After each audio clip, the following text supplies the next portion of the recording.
I said they never know wetin we carry for body. Ọ̀kìn lọ lọ́jà ẹyẹ ìhun ló lajú. Ká ṣiṣẹ́ fún ilẹ̀ bàbá wa, ká ṣiṣẹ́ fún ìlú bàbá wa, ká jùmọ̀ sowọ́pọ̀ ká lè gbójú àga. Ọmọ Odùduwà ṣe kiri, ẹ dìde fún ẹ̀tọ́ adúláwọ̀, ká lè jọ jùmọ̀ gbé ilẹ̀ ilé rí, àwa lè gba ògo ilẹ̀ wa. Ká ṣiṣẹ́ ká lè jọ gbàdé, ká lè gbàdé adé adúláwọ̀, àwa ní mọ̀lẹ́ tí ó tàn káàkiri. Koiki Media, àwa là ń gbétò lárugẹ.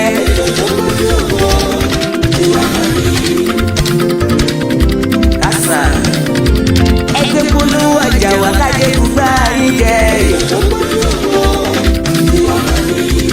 À ń gbétò lárugẹ, à ń gbàsà lárugẹ. News and sports ẹ máa rí gbọ́. Ọmọ Ìjẹ̀bú alárẹ̀ mi ló ní ìmàgé dandan. Koiki Media ọ̀rọ̀ lágbájúmọ̀ mi máa bá ṣẹ̀rẹ̀ lọ. Ọmọ Yorùbá nìyẹn, ọmọ Yorùbá tata o. À ń gbádùn rẹ ọmọ Ìjẹ̀bú alárẹ̀ mi, ṣẹ́yìn ló máa fi bọ̀ tẹ̀ mọ́lẹ̀. Ẹ̀yin lọ́mọ onígbò máa ń dé mádémádé, ẹ̀yin lọ́mọ onígbò máa wọ̀ máa wọ̀ máa wọ̀ o. Igbó máa wọ̀ àjòjì ò gbọ́dọ̀ wọ, àjòjì tó bá wọ bẹ́ẹ̀ á tẹ̀lé ní bọ́ra. Ẹ̀yin lọ máa náwó kóyìnbó tó dé, ìgbà tó yìnbó dé o, owó náà dẹ́ tún pọ̀ sí o. Koiki Media ṣàwárí bàbá. Koiki Media àwọn ní bàbá. Adáńtọ́ àtúnpèrè. Àwa là ń gbétò lárugẹ jẹ́ ká jọ gbọ́ o. Àtúnjà fẹ́tọ̀ ilẹ̀ wa, fẹ́tọ̀ ilẹ̀ Yorùbá. Ọmọ Oòduà ni wá o, tọkàntọkàn. Ikú tó ṣe bí lébi òsì, àdìmú bàbá yọ. We bring you up closer to your doorstep. Àtẹ̀fẹ́ tó fẹ́ òun tó ń kan ní oko lára ni. Àpèrè ìdè Olódùmarè ló fún wa ṣe. Gbogbo ayé ẹ̀ gbọ́, àwa ní bàbá o. Ẹ máa bọ̀ wá ẹgbẹ́ polówó ọjà ni wá o. Odùduwà la gbé dání, òtítọ́ la gbé dání. A kì í sọ̀dálẹ̀, a kì í sọ̀lì kéta. Àdúró tán, àtúnpèrè kéde.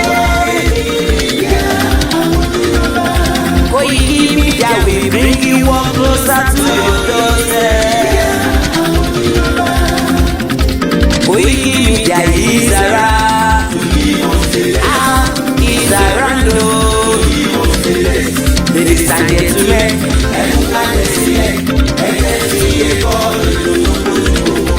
ladies and gentlemen,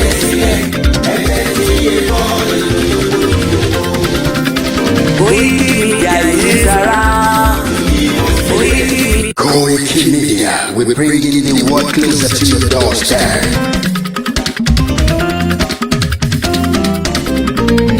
Koiki Media, Koiki Media, Koiki Media, we bring the world closer to your doorstep. Koiki Media, Koiki Media, Koiki Media, we bring the world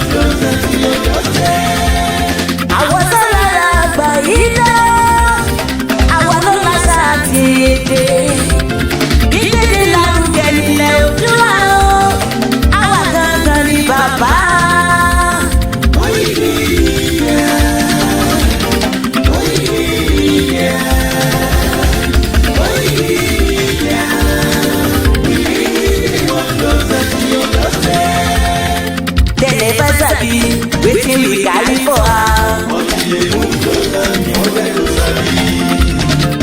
I said they never know wetin we carry for body. Ọ̀kìn lọ lọ́jà ẹyẹ ìléhùn ló la ojú. Ká ṣiṣẹ́ fún ilẹ̀ bàbá wa, ká ṣiṣẹ́ fún ìlú bàbá wa, ká jùmọ̀ sowọ́pọ̀ ká lè kojú àga. Ọmọ Odùduwà ṣe rere, ẹ dìde fún ẹ̀tọ́ adúláwọ̀, ká lè jọ jùmọ̀ gbé délẹ̀ ilé rí. Àwọn lè gba ògo ilẹ̀ wa, ká ṣiṣẹ́ ká lè jọ gbàdé, ká lè gbàdé adé adúláwọ̀. Àwa ni mọ̀lẹ́ tí ó tàn káàkiri. Koiki Media, àwa là ń gbé tó lárugẹ.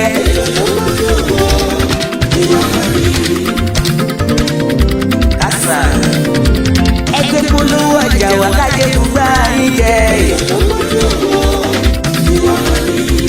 À ń gbé tó lárugẹ, à ń gbàsà lárugẹ. News and sports ẹ máa rí gbọ́. Ọmọ Ìjẹ̀bú alárẹ̀ mi ló ní ìmàgé dandan.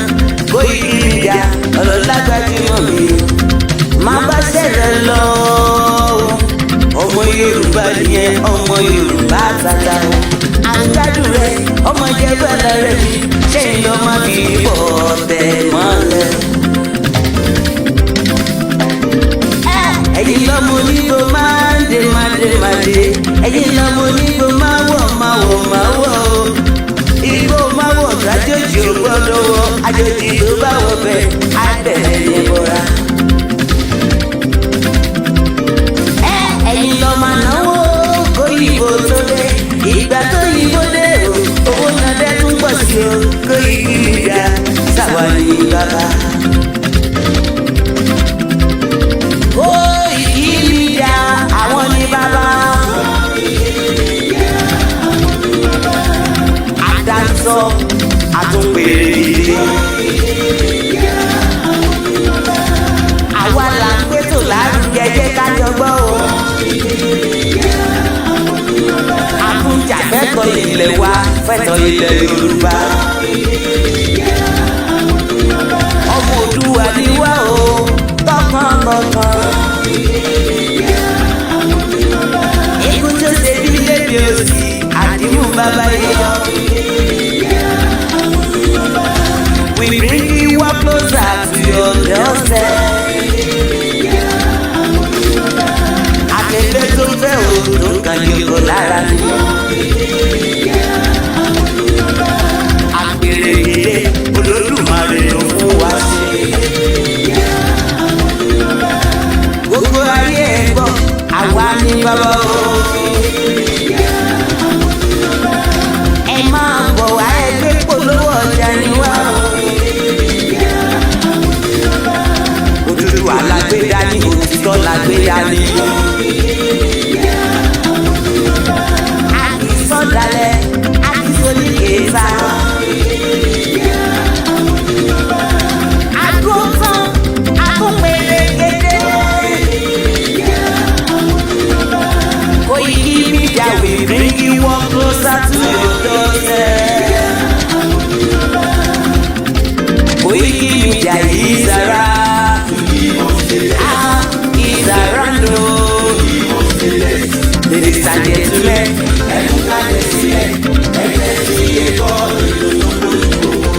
ladies and gentlemen,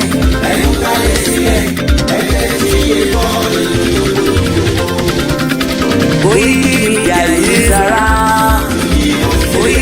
Koiki Media, we're bringing the world closer to your doorstep. Koiki Media, Koiki Media, Koiki Media, we bring the world closer to your doorstep. Koiki Media, Koiki Media.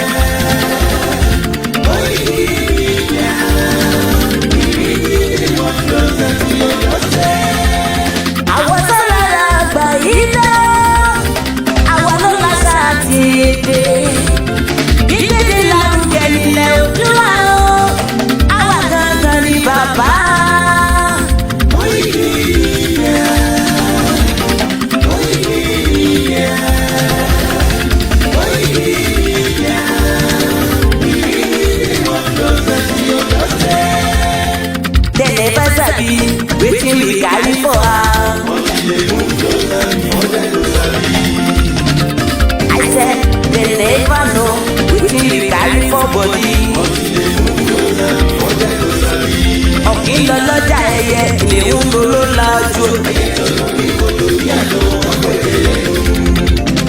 ká ṣiṣẹ́ fún ilẹ̀ bàbá wa ká ṣiṣẹ́ fún ìlú bàbá wa ká jùmọ̀ sowọ́pọ̀ ká lè gbódúdú àga. ọmọ Odùduwà ṣe rere ẹ dìde fún ẹ̀kọ́ adúláwọ̀ ká lè jọ jùmọ̀ gbé délẹ̀ ilé rí àwọn lè bá oko ilẹ̀ wa ká ṣiṣẹ́ ká lè jọ gbàdé ká lè gbàdé adé adúláwọ̀ àwa ní mọ̀lẹ́ tí ó tàn káàkiri. Koiki Media àwa là ń gbé tó lárugẹ.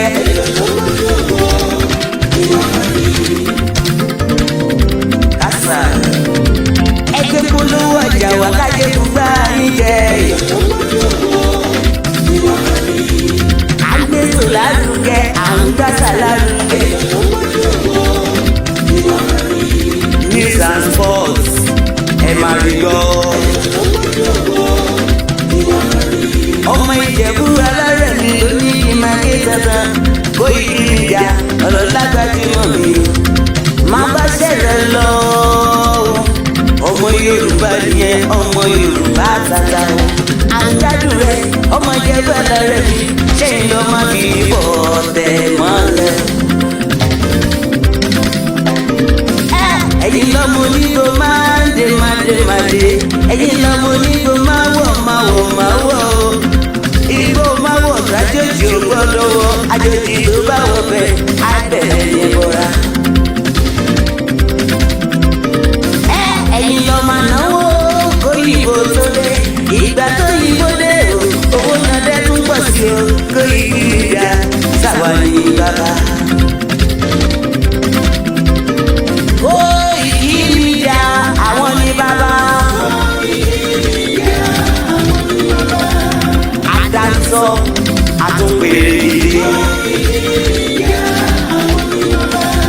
àwa là ń gbẹ́tò lárugẹ jẹ́ ká jọ gbọ́ o. àkúnjà fẹ́tọ̀ ilẹ̀ wa fẹ́tọ̀ ilẹ̀ Yorùbá. ọmọ Oòduà ni wá o tọkàntọkàn. ikú tó ṣe bí lébi òsì àdìmú bàbá yíyọ.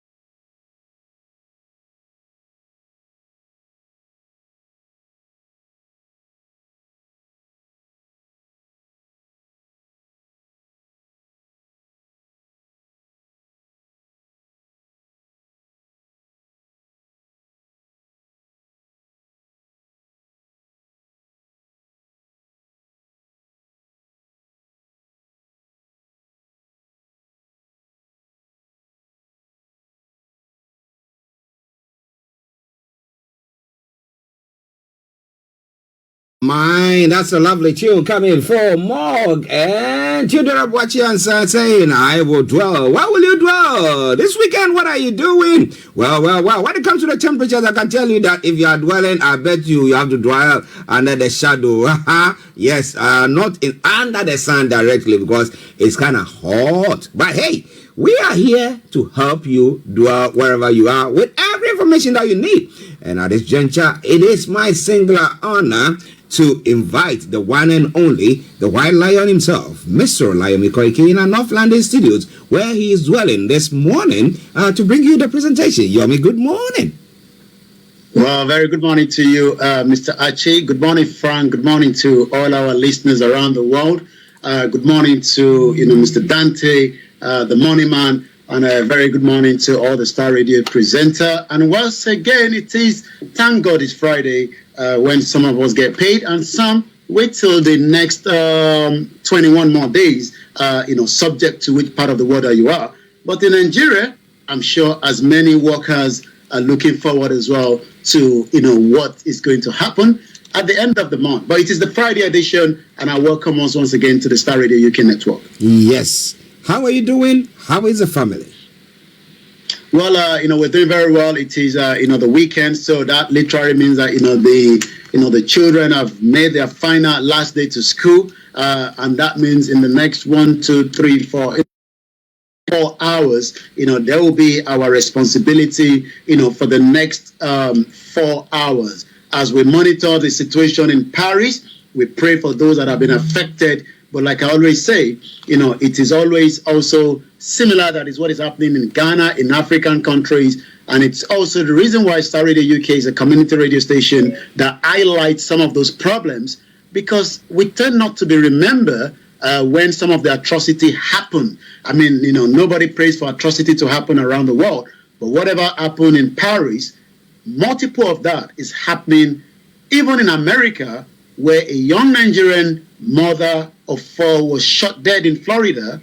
There hasn't been any communication from the new president, Bola Tinubu, not even the Nigerian embassy in America. The question is, what part of the world is the life matters most? Is it in Europe or in Africa? Well, it looks like, because maybe, I don't know whether people don't, respect human beings, or them value, let me put it that way, value human beings, because without that, nothing good will come out of it. We see here that when things like that happen, quickly you have the prime minister or leaders, addressing issue, will be saying something about it and what measures they put in place and how to reassure, citizens that, look, that what is happening is not going to happen to you. But when it comes to Africa, we're not very sure about that, especially when it is said that, terrorists are threatening and giving deadline for payment of ransom of 56 abducted Niger State residents. Yomi.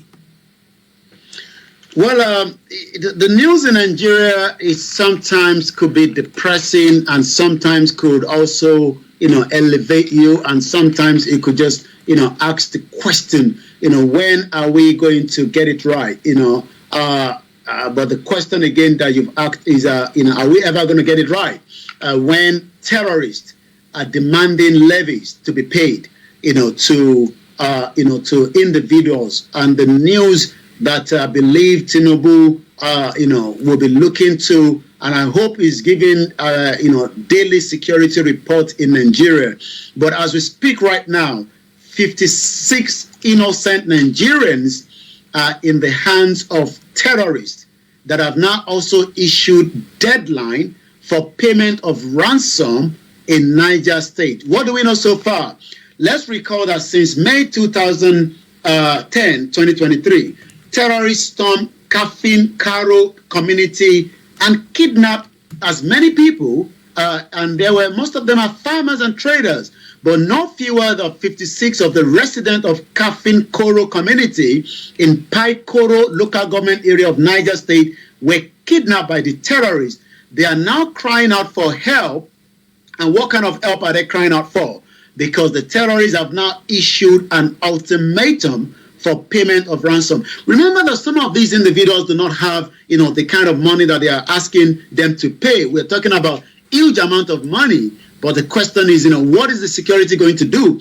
According to the Daily Nigerian report, that a source whose relatives were recently released by the terrorists confirmed the payment of a ransom by that same family to the tune of 7.5 million naira. I'm going to try and break that back. I'll come back again to you in the studio. But let's work out what 7.5 million naira is equivalent at the average of 950 naira to a pound this morning. So if we say just about 3,000 pounds, that is a little bit more. No, not even up to that. So if we give and take about 8,000 pounds this morning, yes, that gives us about 7.6 million.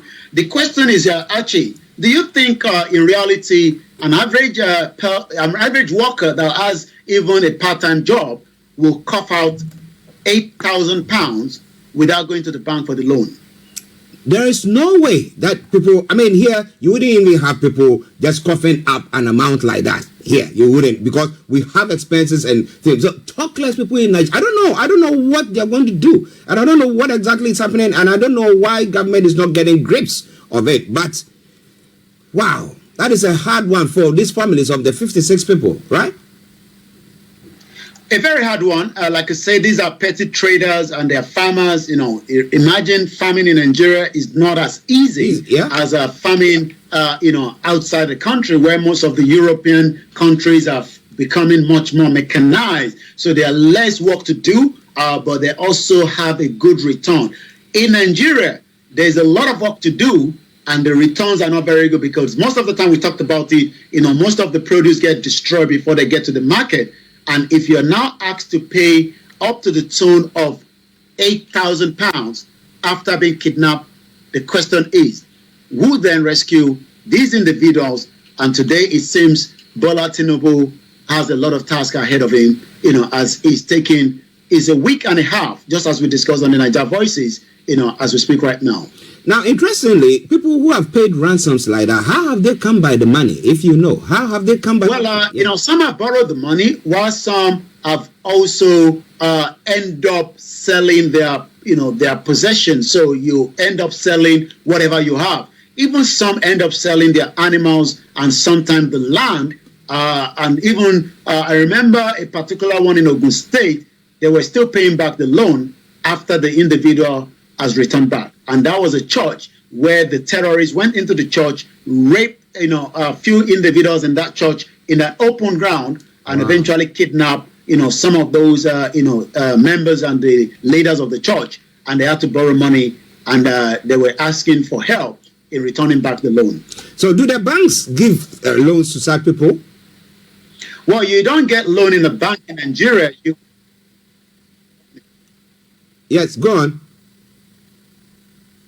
Hello, Yami. You don't get loan in Nigeria. You end up have to source the money because getting a loan in Nigeria is not as getting a loan here in UK, where you go through a credit check and all sorts, and if you have that, you can get a loan out. But in Nigeria, you have to get it through the shark loans, and sometimes you don't get up to that amount. So you would then end up leaving whatever your possession, even up to your building that you have, cars, and then sometimes family members. Most Nigerians that have been kidnapped, some have raised the money even on the social media network. Wow. Crowdfunding for that. A sad one. But we hope that the government get grips of it. I mean, Tinubu has been there just a week plus. So we will see. Maybe he's got something up his sleeve that we don't know. Do you? All right. It is Starr Radio UK. It is your favorite African and Caribbean radio station in London. $19 billion spent 8 years. I mean, virtually it's like putting water in a basket. Okay? So you just pour it. Whoa, and the next will be nothing is come out of it. Now, how has Buhari accounted for that? Especially when you are flogging a dead horse. Nigeria is full of mystery. When you look at the 19 billion, the question is, Dangote refinery project itself is $19 billion from what we are told. So in 8 years, the former president Muhammadu Buhari have spent $19 billion trying to fix the refinery that refused to work, and yet billions of dollars have been spent. How do we come across this? This is coming from the governor of Nasarawa State, Mr. Abdullahi Sule, yesterday stated that the former President Muhammadu Buhari administration expanded over $19 billion on trying to repair the Nigerian Fort refinery in 8 years without any commensurate result. So we have just literally put money in the basket, and that money have drained away. He was speaking, in one of the mainstream media, the governor who was the managing director of the African Petroleum about 2 decades ago, stated that the process of fixing the country's refinery was largely mismanaged. The chairman, Revenue Mobilization, Allocation and the Fiscal Commission, Mr. Muhammad Shehu, also yesterday expressed support for the removal of the fuel subsidy, citing lack of transparency in the scheme. Well, it's interesting because I'm asking myself the question.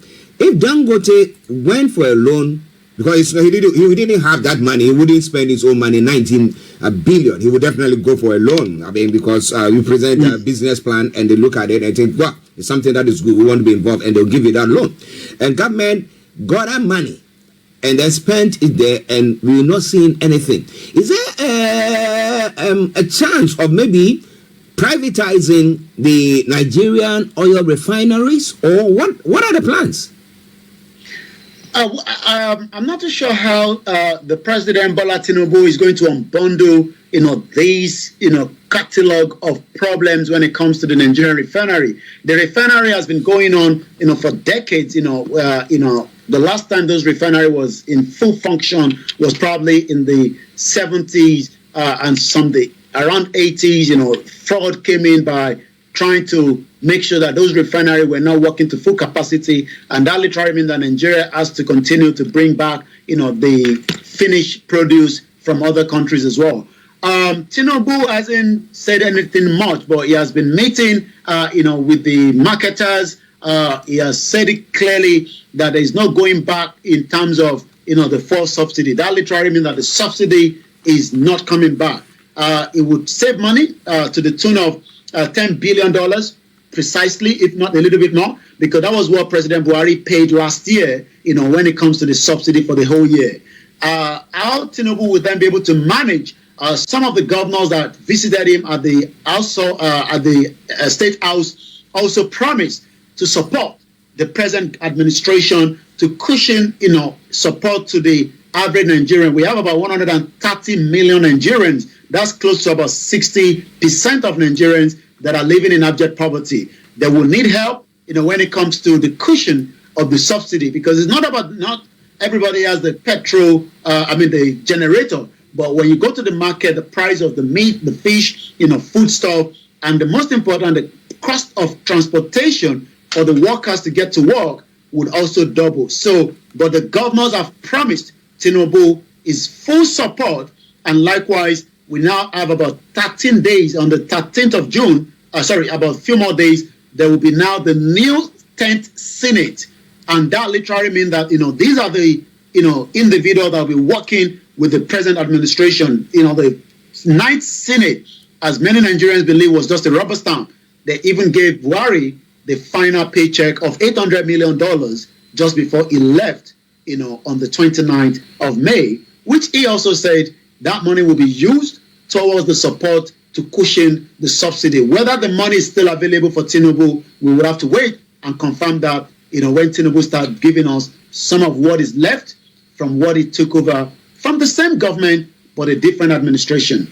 Well, listeners, it is Starr Radio UK. Updates from Nigeria with Mr. Olaimi Koike in North London studios. I'm actually here in the South studios. You can comment on our platforms, the various ones that we are broadcasting on. Feel free to do so, whether it's Facebook, YouTube, Twitter, or any of the others. Just do so, and we will bring that.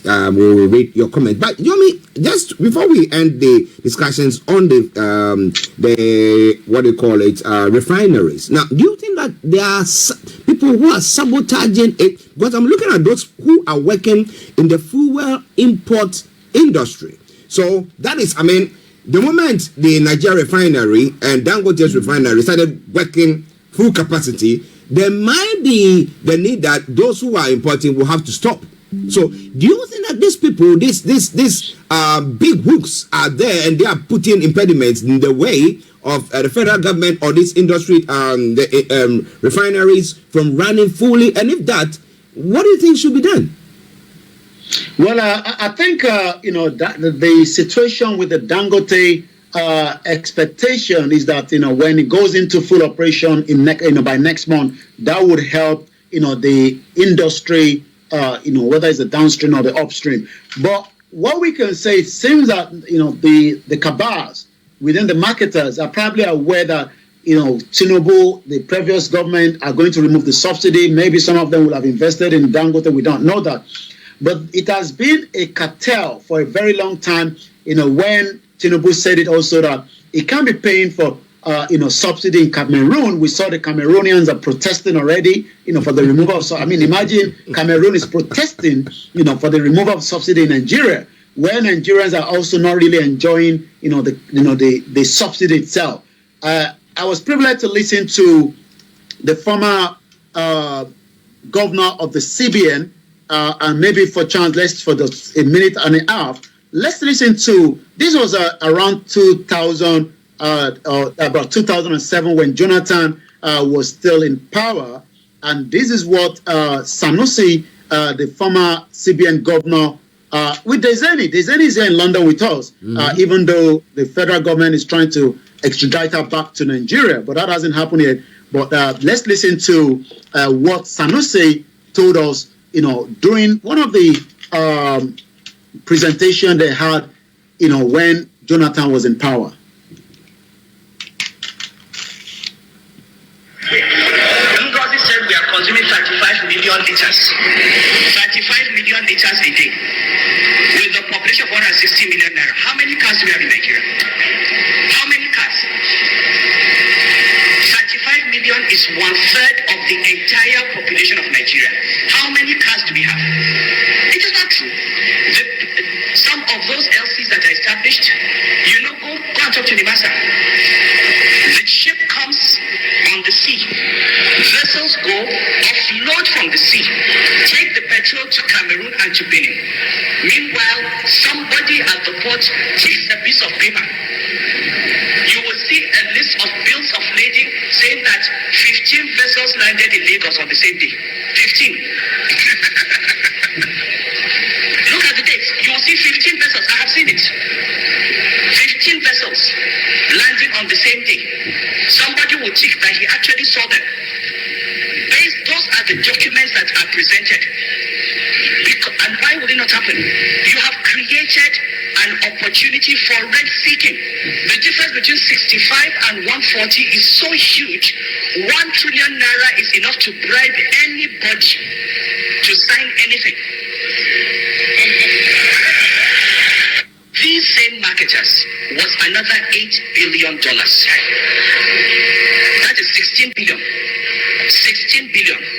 Now I'm going to ask you, it was actually 16.2 billion if you want to know the numbers.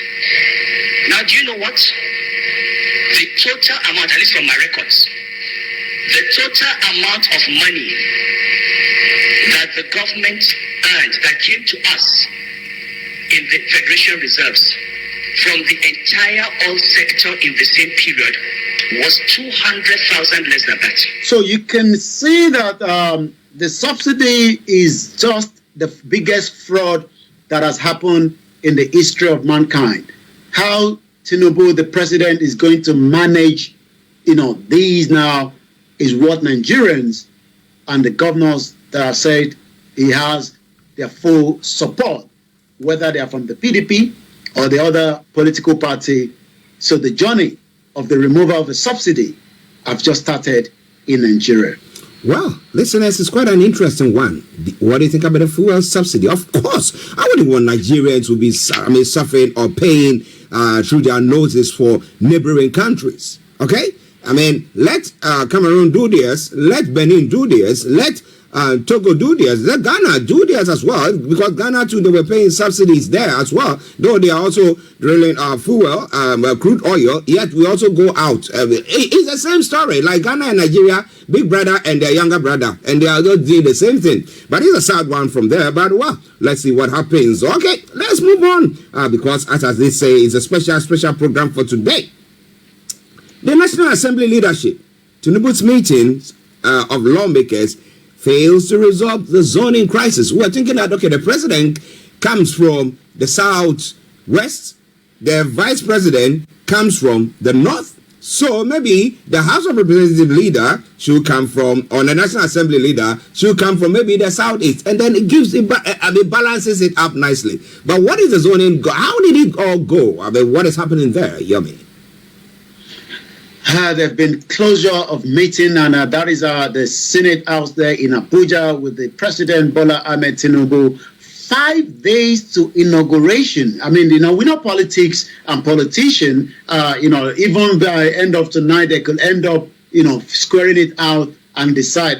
But we just have to continue to speculate. Even as much as it's 5 days, I'm sure the politicians will still end up with one person. There are two of them that are vying for that position. But 5 days to inauguration of the 10th National Assembly, President Bola Tinubu's meeting with the lawmakers failed to resolve the crisis over the All Progressive Congress zoning arrangement.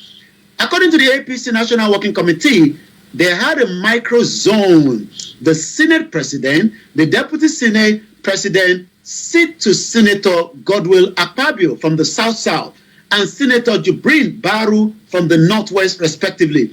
But other aspirants like Senator Abdulaziz Yari from Zamfara West, Osita Izunaso, Imo West, Ojikadu from Abia North have all insisted that they will not step down for the party consensus. But we know that by saying that, they're just trying to increase their juicy from the Bola Tinubu's government, because we know how that is going to end up. They were just trying to negotiate the best package, and they'll probably, in 5 days, we will get a Senate president, and we will have the House and the State Senate that will then continue operation. But for now, 3 individuals, Godwill Akpabio from the South, Senator Jibrin Barua from the Northwest, and likewise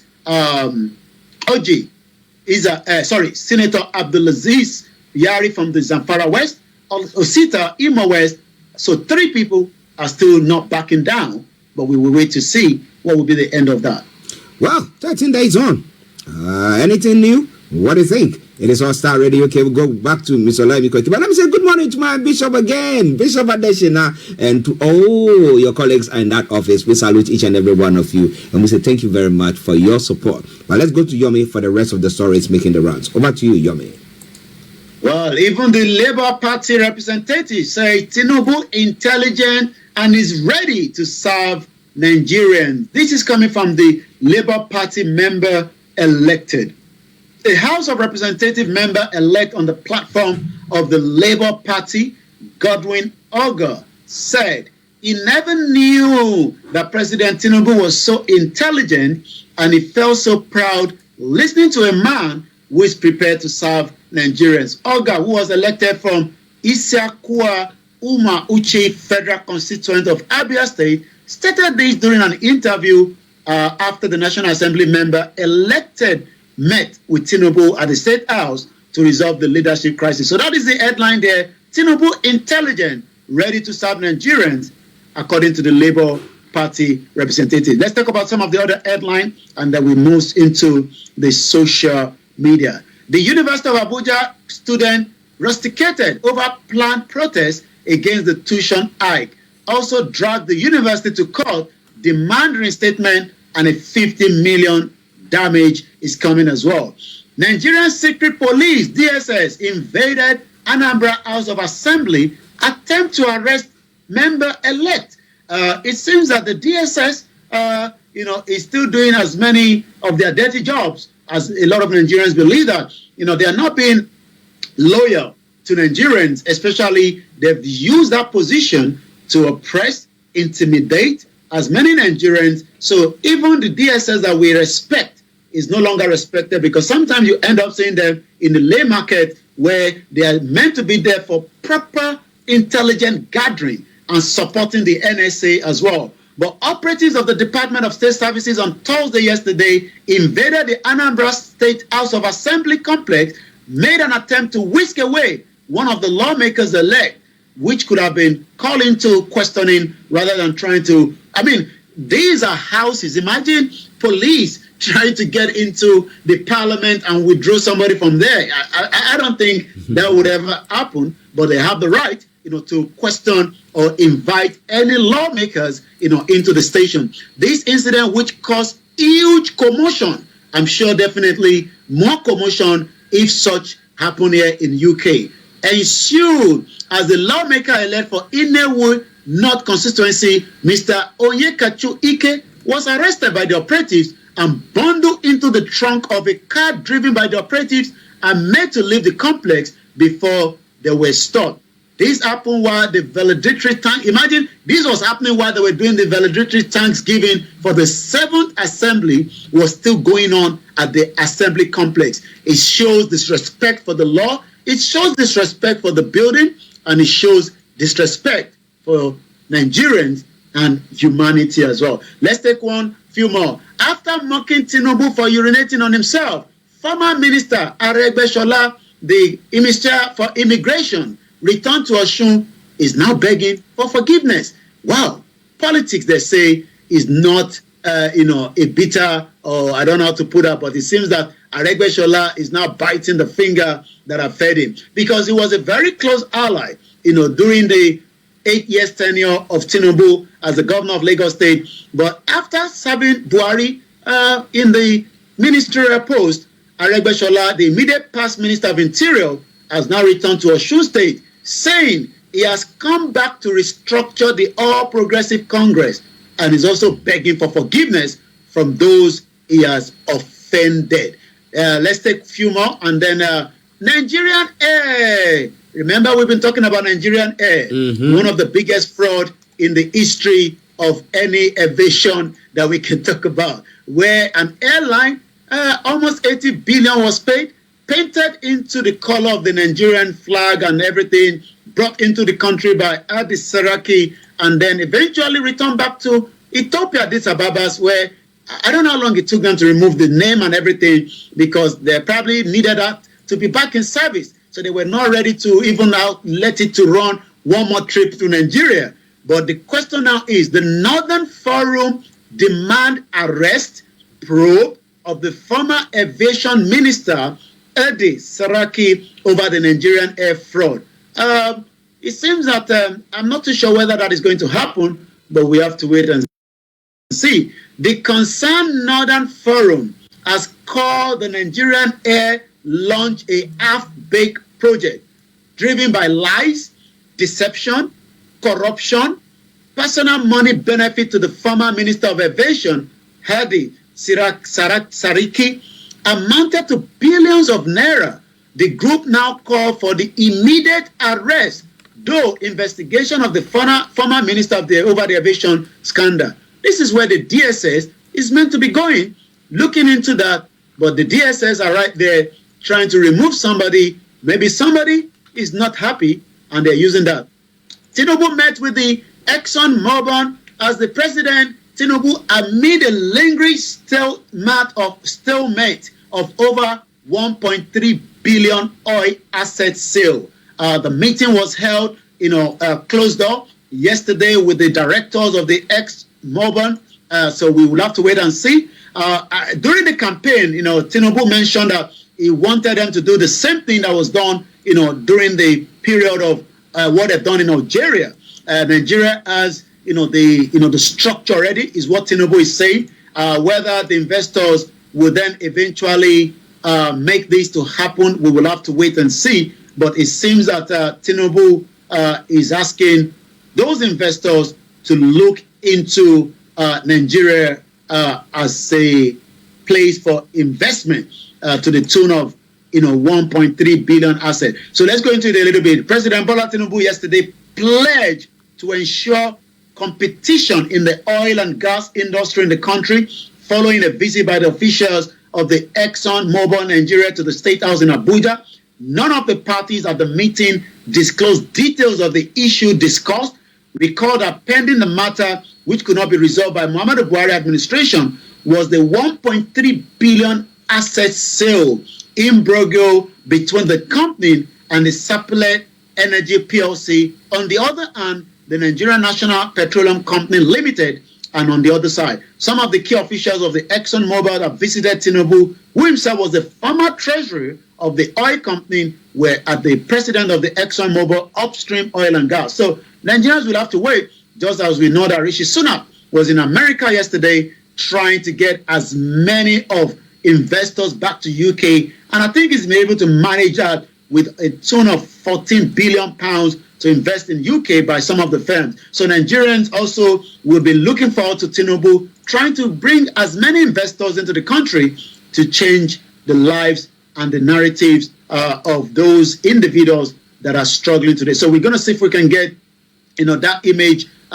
very soon. But for now, let's move straight to some of the other news that is coming on the social media this morning. Once again, it is still the finest African and Caribbean radio station in London, as we say, If it's not Star Radio UK, it can never be Star Radio UK. So make sure you tune in Monday to Friday as we continue to give you all the latest news and the headline from Nigeria. So quite a lot is happening this morning. It seems that an artist, Simi, from what I read on her Twitter, was told not to come into the immigration, at Ikoyi, where she was planning to maybe renovate or renew or get a new passport because of the mode of dressing. The question is, how much can we dress, in a country that is meant to be open? We are not in an Islamic country. So our outfit that I saw there was nothing to be compared to the outfit that a normal Nigerian should put on. But it seems that those in the immigration offices refused to allow her to get into the building. So she was told to dress a little bit. So she ended up putting a scarf around her outfit. These are the questions that those that are agitating are saying, that why is it one law for one and another law for other? And right there is President Tinubu and the directors of the Exxon Mobil that appear in the Aso Rock yesterday. So let's go straight and see what other news is trending this morning in the Nigerian news network. The Labour Party is trending. Tinubu is trending. Nnamdi Kanu is trending at about 17,000. Ahmed Tinubu is trending 43,000. The Labour Party is trending. So let's quickly look at Nnamdi Kanu. We know we talked about Nnamdi Kanu on Wednesday. But again, Aloy Ejimakor is saying, regarding the blackmail directed at the sincere effort to get proper medical care for Mazi Nnamdi Kanu, the world is independent, as in independent doctors or hospital personally chosen by Nnamdi Kanu, not doctors or hospital chosen by the DSS or someone else. Case closed. So I believe, is responding to maybe accusation or other issues as well. So let's look at why Tinubu is trending, and then we look at the Labour Party.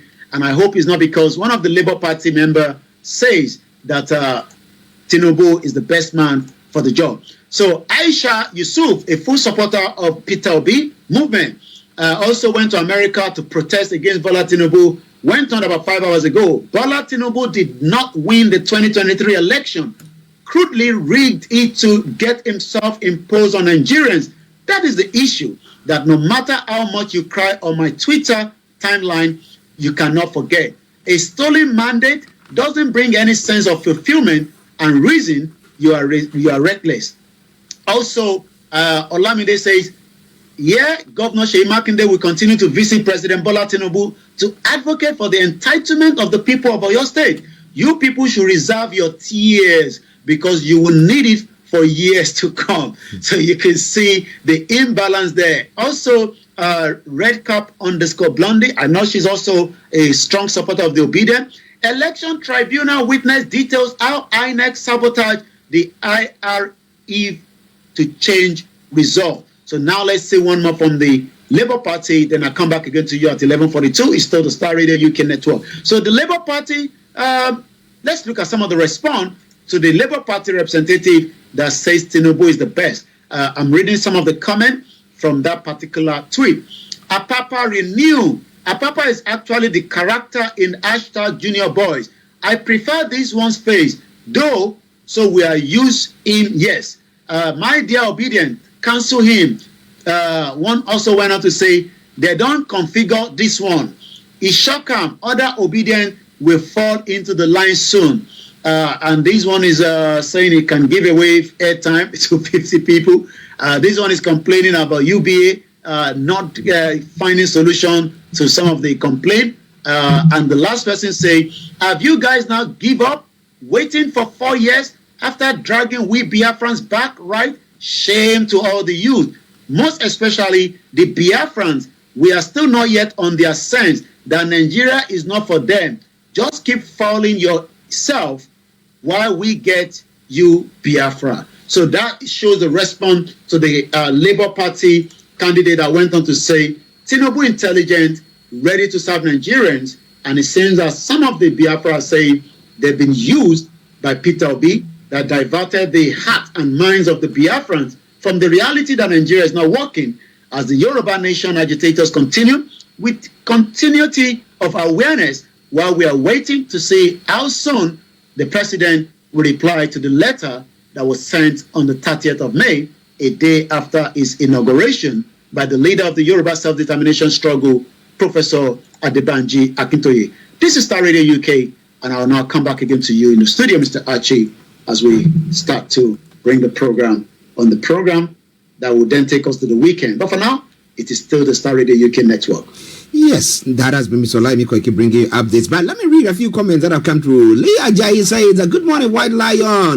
Baka Jima. Okay, may God continue to strengthen you in Jesus' name. Yoruba Nation is a solution. No going back. Now, my Bishop Adeshina says, my question is simply thus, why are they all begging for forgiveness while they did not rewrite their wrongs, starting from Buhari to all other ministers who vividly punish Nigerians, now begging? Now, he goes on to say, where is... Lai Mohammed hasn't come out to beg yet, but he's got a job yet. So, Lai Mohammed, even his grandson say, why they are calling you Lai Mohammed? Well, whoever has employed him is going to make sure that he's able to lie for them. So, I mean, we know it. Now, the Bishop goes on to say, where is Nigerian law and law enforcement agents? Are they above all the law? God help people in that okay, I wouldn't say that. It's an asshole country. All right, and then it goes on and says, I may be in Nigeria, but I am not a Nigerian, and my economy is not of Nigeria. Yoruba Nation is active and effective. We will keep growing to our limelight, no going back. And that has been most of the stance of our people on this platform, and I say thank you very, very much. But a quick one from there, that Adi Saraki, which party does he belong to, and where does he hail from? Is it from the north or from the south? From the north. He's member of the APC, because if he was working as a Minister of Aviation, he's a member of APC, and yes, he's from the north. Oh my, okay, I rest my case. I won't talk about that now. We will talk about it later. Okay, listeners, before Mr. Olaimi Koiki goes, Yomi. Well, the weekend start right from here. Thank you so much, Aziz, Mutiu, Mr. Kunle, Suraju, Idotini, Dupe Gbewa, Chuk says, thank you so much for everyone. I'll be going out, but make sure that you stay tuned with Archie for the rest of the program. It is still the weekend where we take you through all the news and everything on the Starr Radio UK. But for now, I'll be back again on Monday, where we will continue our conversation on Nigeria. May Nigeria not happen to any one of us as we leave you for the weekend. Bye for now. Bye, Yomi. And thank you very much for that wonderful update. Thanks so much. Sorry for the audio for those of you that were complaining about the audio earlier. I'm not too sure why. We have done the first hour on the Starr Radio UK network, and we will now switch to our own network here back in the studio. Shout out to everyone that have joined us. As I always say, our future is no longer in that contraction. Nigeria is a contraction. It does not matter how much they present it to you. Nigeria is bound not to work. Our unity is not there. It's all lies. We've been told lies for a very, very long time, by Lai Mohammed and the rest of them. But as I'm getting you ready for the afternoon program, let me first prepare where we should start. We were listening to Shewa Musa Lenkon. Maybe we should listen to a little bit more from him as I prepare myself into the program. We were listening to this earlier. Let's complete that part. I'm going to take you guys off for the time being on the camera, on the Instagram, and so that we can move things around. But the camera will come back. But for now, let's listen to Shewa Musa. Nàìjíríà ọ̀ràn lọ́wọ́ wọn kọ́ bí ara sí. Tọ́wọ́ ṣe pé ìlú òyìnbó ni Ọlọ́run bá wọn sínú. Ó dé èèyàn nù, ó di Yúróòpù nì. Ẹlẹ́dẹ̀ Nàìjíríà wọn gbàgbọ́ pa lè ṣe rere. Àmọ́ ṣáájú wa, wọn ò gbàgbọ́ wọn Nàìjíríà lè ṣe rere. Àtìlẹ́yìn tó ṣe mọ́tò, ọwọ́ agbèrè láti Èkó, ó sì gbèrè d'Àbújá. Fúnra ẹ̀ ló ṣe. Ó rì láti Èkó ó sì gbé dé Àbújá àgbọn kankan mọ́ lónìí. Àmì ẹ lè jí owó Nàìjíríà kú. Ẹ lè palẹ̀ mọ́ owó Nàìjíríà. Tẹ́ ẹ bá ní gbèsè tá a jẹ nísìnyí tí Nàìjíríà jẹ. Ẹ máa ka pépà ẹ gbọ́ iye owó tí Nàìjíríà jẹ. Ọlọ́jà bọ́ bẹ̀rẹ̀. Àwọn sì ń jẹ́ nítorí tiwọn ni wọ́n ń palẹ̀ mẹ́rin wọ́n lọ kó sí ìlú òyìnbó. Àwọn àrọ́mọdọ́mọ wa kílẹ̀ wá bẹ́ tí kò máa bá gbèsè bọ̀ ni Ọlọ́run ò ní gbà fún yín. Ya Rabbi ala Nàìjíríà ṣòdàbàkìrà ọmọ. Wal fakiru yahdisu bayna an-nasi shana'ana. Ìmáàmù wa ní. Wal fakiru yahdisu bayna an-nasi shana'ana. Ẹ wo sí ti fún ọmọ Nàìjíríà dàrú ni. Ẹlòmíì wo agbára dáadáa ládùúgbò wọn. Ọwọ́ agbára fún ìmọ̀lẹ́ nínú afẹ́ níbẹ̀ wọ́n kó sọ̀rọ̀ ajáde ilé. Ọwọ́ àlọ́ bí wọn ò tí mọ́. Ọwọ́ abára. Kọ́dà ẹlòmíì tún sọ fún wọn pé ẹ má ṣe bí àgbọn fẹ́ fowó yín mú mo kó mo ní. Wọ́n ẹgbẹ́ láìsí lẹ́wà nílé ẹ̀bùn mi lágbóró kan abágbóró méjì àwọn ọmọ mi bẹ níbi mẹ́fà dáìlà. Wọ́n wá dájọ́ fún ọwọ́ awálé. Gbogbo oúnjẹ kalẹ̀ wọ́n ń jẹun. Ẹ wo kan lórílẹ̀-èdè Nàìjíríà. Ẹ gbọ́ nǹkan tí bàbá yìí sọ. Ṣé irọ́ ni bàbá wa Sheikh Musa ọmọ Buhari? Ṣé irọ́ ni bàbá yìí pa ní bíbá? Àbóòtọ́ ló ń sọ. The Nigeria of today have destroyed àti wá di oníbàárà àwa ọmọ Yorùbá. Ṣé tẹ́lẹ̀ la máa ní àwọn Fúlàní, àwọn Haúsá, àwọn ní oníbàárà? Gbogbo wa pátá ti wá di oníbàárà because of the fraud. Àwọn arábí ìdè ń jẹ wọ́n ń jẹ mùlá, wọ́n wà òkè, wọ́n ń gbádùn. Àwa wá wà níbi tí ìyà ń jẹ àwọn èèyàn wa. Ṣé tí bàbá yìí ń sọ tá à ń gbọ́ ní bíbá yìí nísìn? Bẹ́ẹ̀ kan mo kí gbogbo àwọn fámìlì mi ẹ̀kọ́ àdúró tì. It's not easy because tí fámìlì èèyàn bá dúró tì yàn, Ọlọ́run ti dúró tì yàn náà nìyẹn. Ẹ gbọ́ mi dáadáa. Ẹ gbọ́n tí bàbá yìí ń sọ. Ṣé wọ́n parọ́ mọ́ Nàìjíríà ni? A ní Nàìjíríà kì í ṣe country is holding our life. Mo kí gbogbo ilé nǹkan sí. Ó hold the life wa kò jẹ́ kí life yẹn kó fẹ́ ní mímí kankan because púpọ̀ nínú ilẹ̀ wa educated. Ẹlòmíì wà educated jù àwọn tó wà lábroad lọ and I'm not joking. Púpọ̀ nínú ìtẹ̀ wà nílé ẹ̀yin lẹ́kàn rò pé àwa kan wà educated níta. Ẹ̀yin tẹ̀ wà nílé ẹ wà educated jù wá lọ. But problem tá à ní ni pé ìlú kan tó ń pè ní Nàìjíríà yẹn ó ń hold wa. Bàbá mi Andrew Ogunjimi ní bitter truth and I'm going to open the phone line.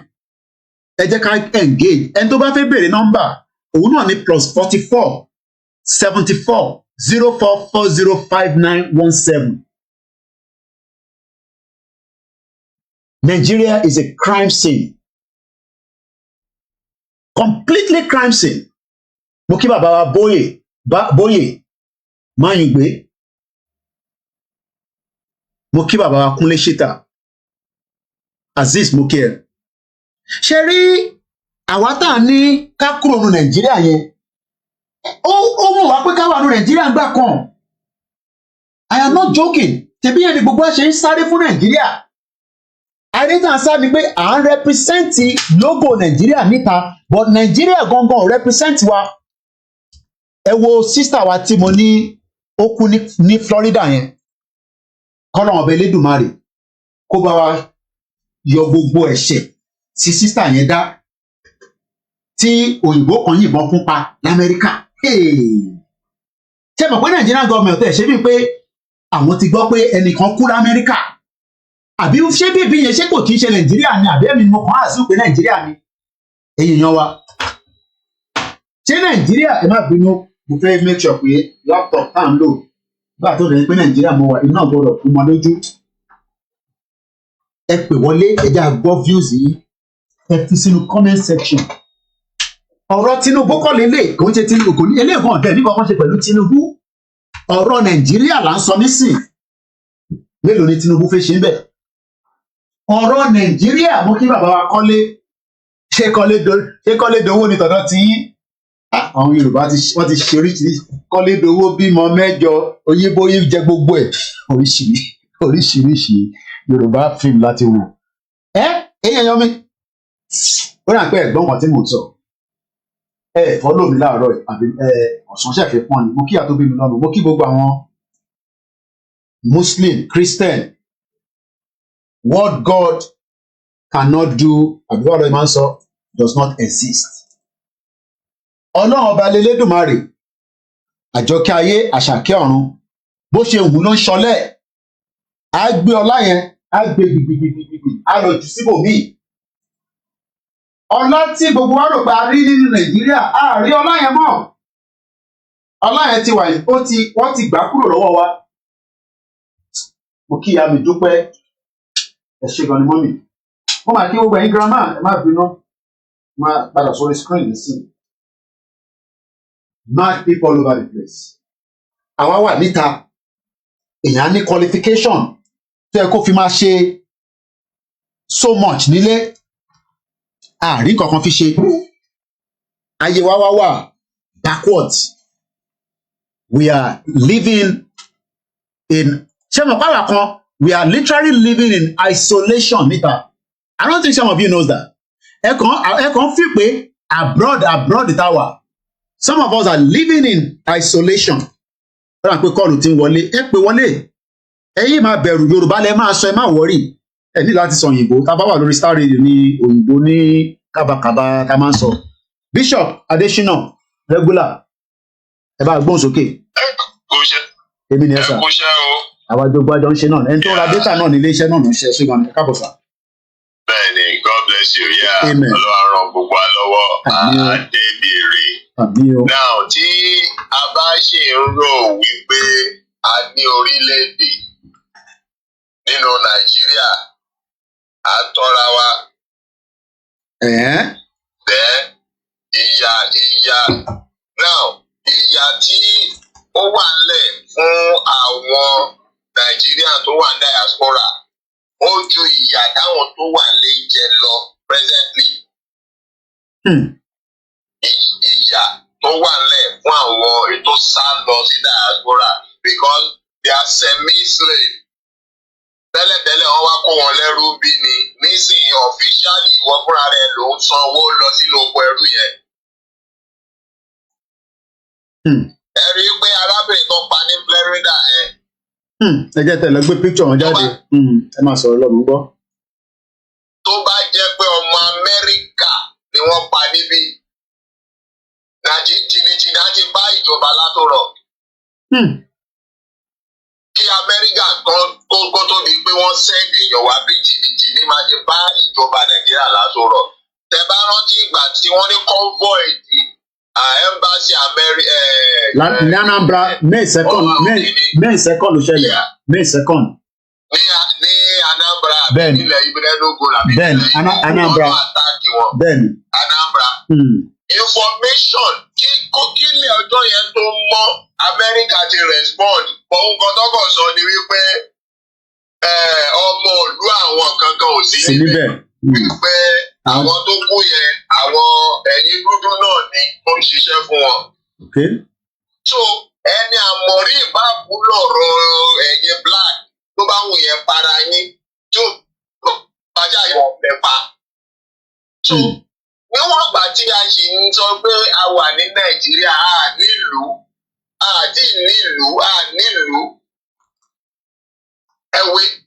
we have to determine to take our destiny in our hands, not apologetic to any government or anybody. Èmi ò ṣe ọmọ Nàìjíríà, mo ti sọ plainly, I am a Yoruba. And that is that. Títí nígbà tí ilẹ̀ Yorùbá bá ti lọ́pọlọ wípé wọ́n máa ṣe pásítọ̀tì wọn. You don't have anything ó láwọn òyìnbó tá a bá sọ̀rọ̀ tó sọ wípé gbogbo nǹkan tẹ̀ ń pariwo yìí. Just go ahead and do it. There's nobody holding you. Just go ahead and do it. Nígbà tí country Sweden tó fẹ́ break away from Norway or something. Àwọn àwọn rí marginalization nǹkan tí Norway ṣe fún wọn. Pípé kan lọ sí ẹ́mbásì irú ìta ń pariwo yìí kọ́kọ́kọ́ máa dá àwọn aráàlú. Gbogbo population Sweden is 10.42 million ní population wọn àsàtàrọ̀ yìí. Ẹ mọ̀kàn táwọn Sweden yẹn ṣe wọ́n ṣì wà nínú Norway wọn tí ìdórílẹ̀-èdè wọ́n lọ create ẹ́mbásì wọn ní gbogbo Europe. Wọ́n dẹ̀ fi logo and stamp kìíní wọn ni. Wọ́n lo passport Norway for document orí ẹ̀ Sweden ni. Àwọn Europe wá òfin kí ló ṣẹlẹ̀? Ṣé Norway ti pín sí méjì ni? Ẹ̀yin ti bí báyìí stamp eléyìí, ẹ̀yin ti bí stamp eléyìí. Wọ́n sọ fún wọn wípé we are one but office ti wà lélẹ̀. Ní 2020. 1.96 million people ló visit Sweden fún tourist 2020. Now 1.9 million. Ní 2017 it was 7 million. Ó increased by so much number. Sorry, 7 here. I go to here. Right. Now nígbà táwọn Europe wọ́n lọ bá wọn ṣe meeting ni, wọ́n lọ bá wọn ṣe meeting. Simple as ABC wípé àwọn arábì wọ́n ti lẹ́mbà títí wọn wọ́n lé ẹ̀ ṣe báyìí fún ọ please ẹ̀ resolve ẹ̀ kẹ́lẹ̀ jọ wà pọ̀.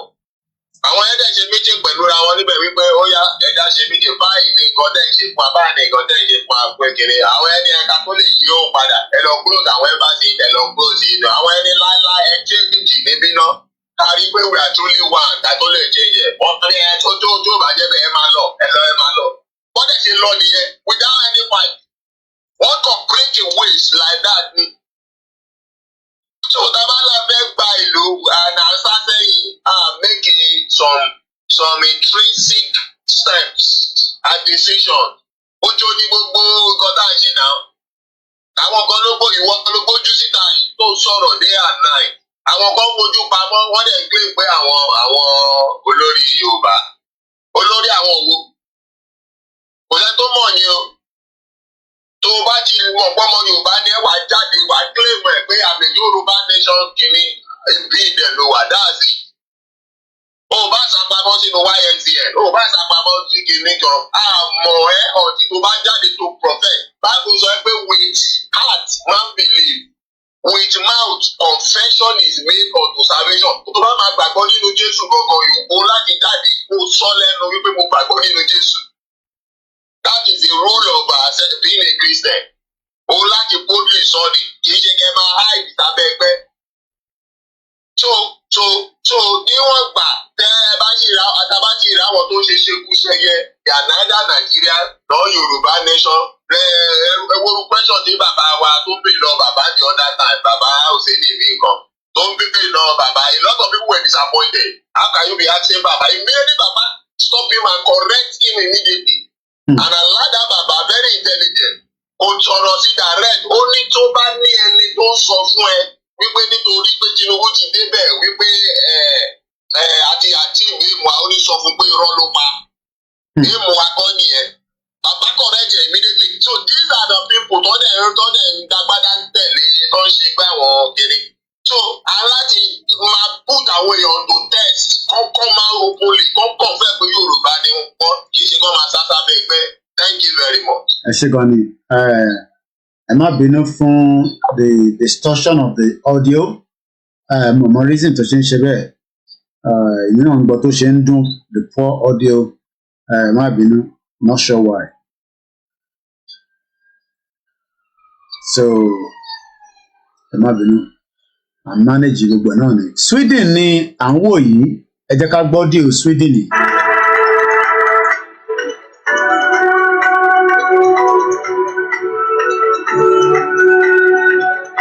Ṣé rí gbogbo àwọn countries tá à ń sọ yìí tá à ń sọ ta pé mo kí bàbá wa Kazeem ẹni tó jọ mẹ́ta pẹ̀ bísí náà láwọn wà pẹ̀lú yín bàbá wa Dámiláre God will destroy anyone that say he will not allow us to separate bẹ́ẹ̀ ni. Ṣé rí opportunity tó wà as a country ó yàtọ̀ sí opportunity tá à ń rí nínú Nàìjíríà.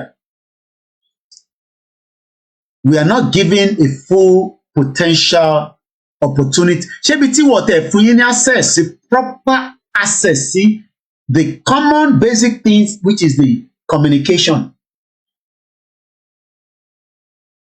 Nothing is free around the world, but you develop the people, you develop the nation, you develop. Nigeria is not ready to develop anything. We're just looking at Sweden as a country. 10 million. I want to go through a lot. Got to this stage, I think I will 10 beautiful places in Sweden. Top beautiful places in Sweden. Oh, there's sorry. Yeah. I need the sound. This is all we're asking for. 5 minutes past 12 noon is Friday. Barika Jimo. What God cannot do does not exist.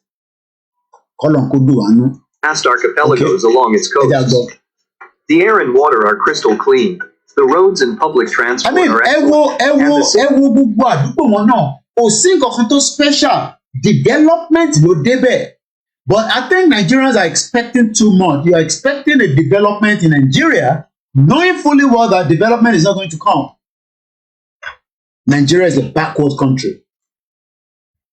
Yes, MRE pickpocket, maybe especially in Lagos State. But what about in Kaduna?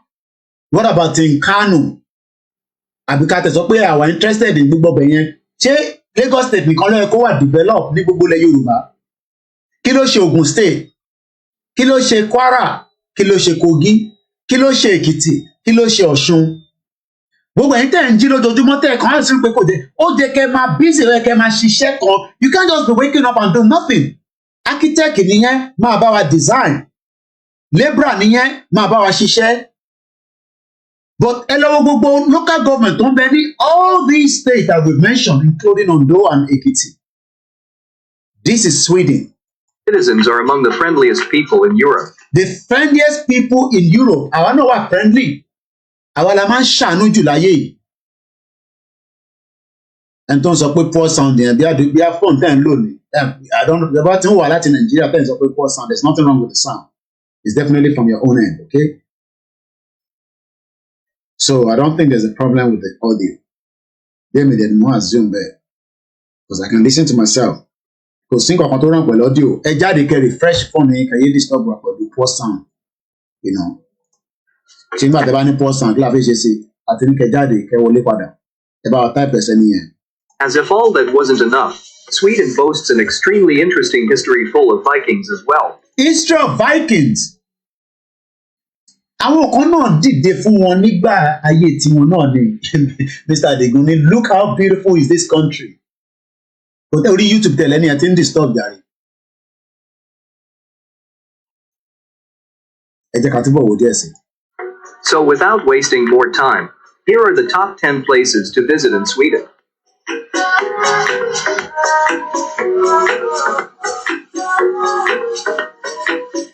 Number 10, Malmö. Malmö is a multicultural city full of excitement and energy. Mo like it to somewhere multicultural city. Multicultural city. Tó bá sọ pé nǹkan mo lè link ẹ̀ pẹ̀lú lẹ́tà bàbá Akíntóyè ẹ mọ̀ fún sọ pé lẹ́tà là ń treat multicultural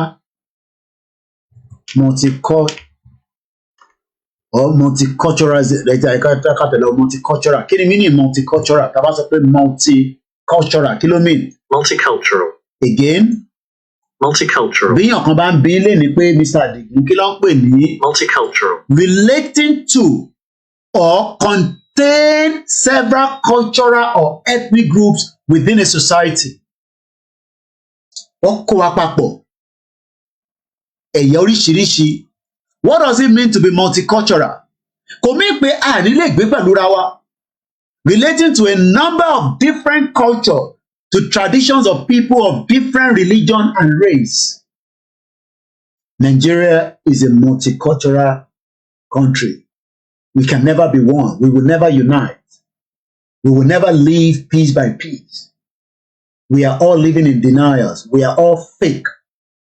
One who kidnapped 13 people in Ondo State. The victims were rescued by the Joint Security Operation. Adupe. One of their doctors was killed during the gun duel.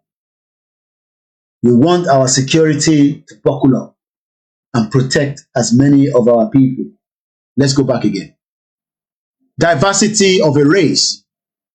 There's no permanent enemy in politics. They say, Benny, triple DRS, that's gonna bomb me. Sisters were. Let's go back again to Sweden. And we do not own the copyright to the video.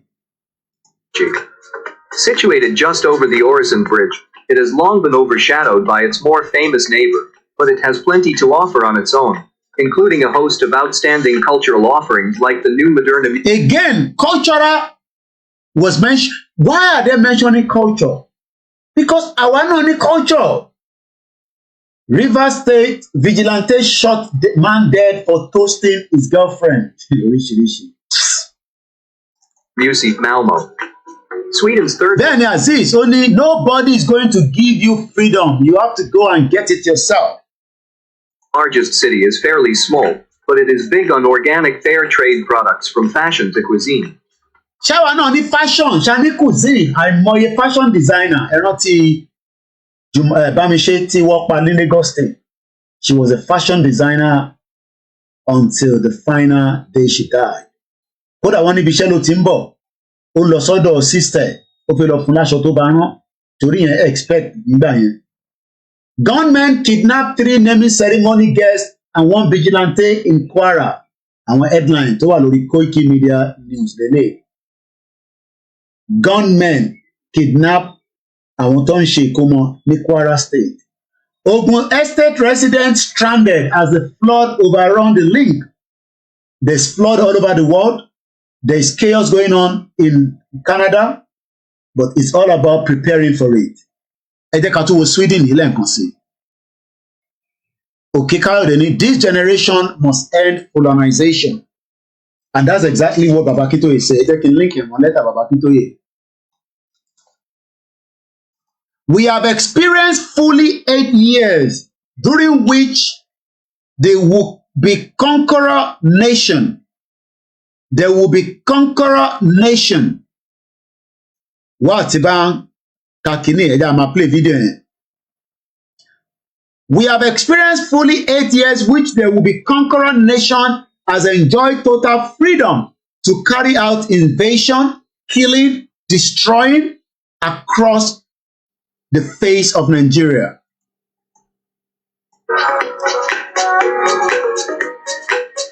Number 9. Visby. Visby is Gotland's gateway, as it has been for centuries.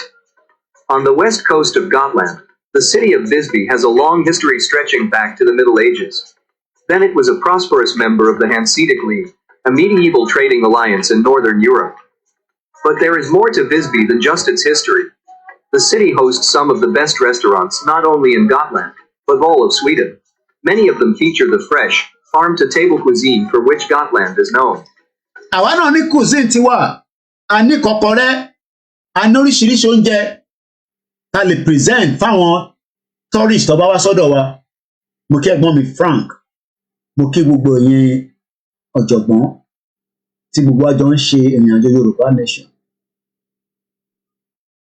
Expectation àwọn Nigerians ni pé Nigeria máa dàbí Sweden níjọ́ kan. No. A ṣì wà backwards gan. Wọ́n ní kó arrest aviation minister 419. Don't worry my brother, our Yoruba nation will find past Sweden láti Ṣẹ́dùmarè àti Canada àti America àti UK. Àwọn kan ní ìgbà ogun ló fẹ́ bọ́ sí. That is why they call it a movement. Mo kí gbogbo wa lẹ́ẹ̀kan sí pé no going back tá à ń sọ yẹn is no going back. CSI is our hero. A ní pékeré.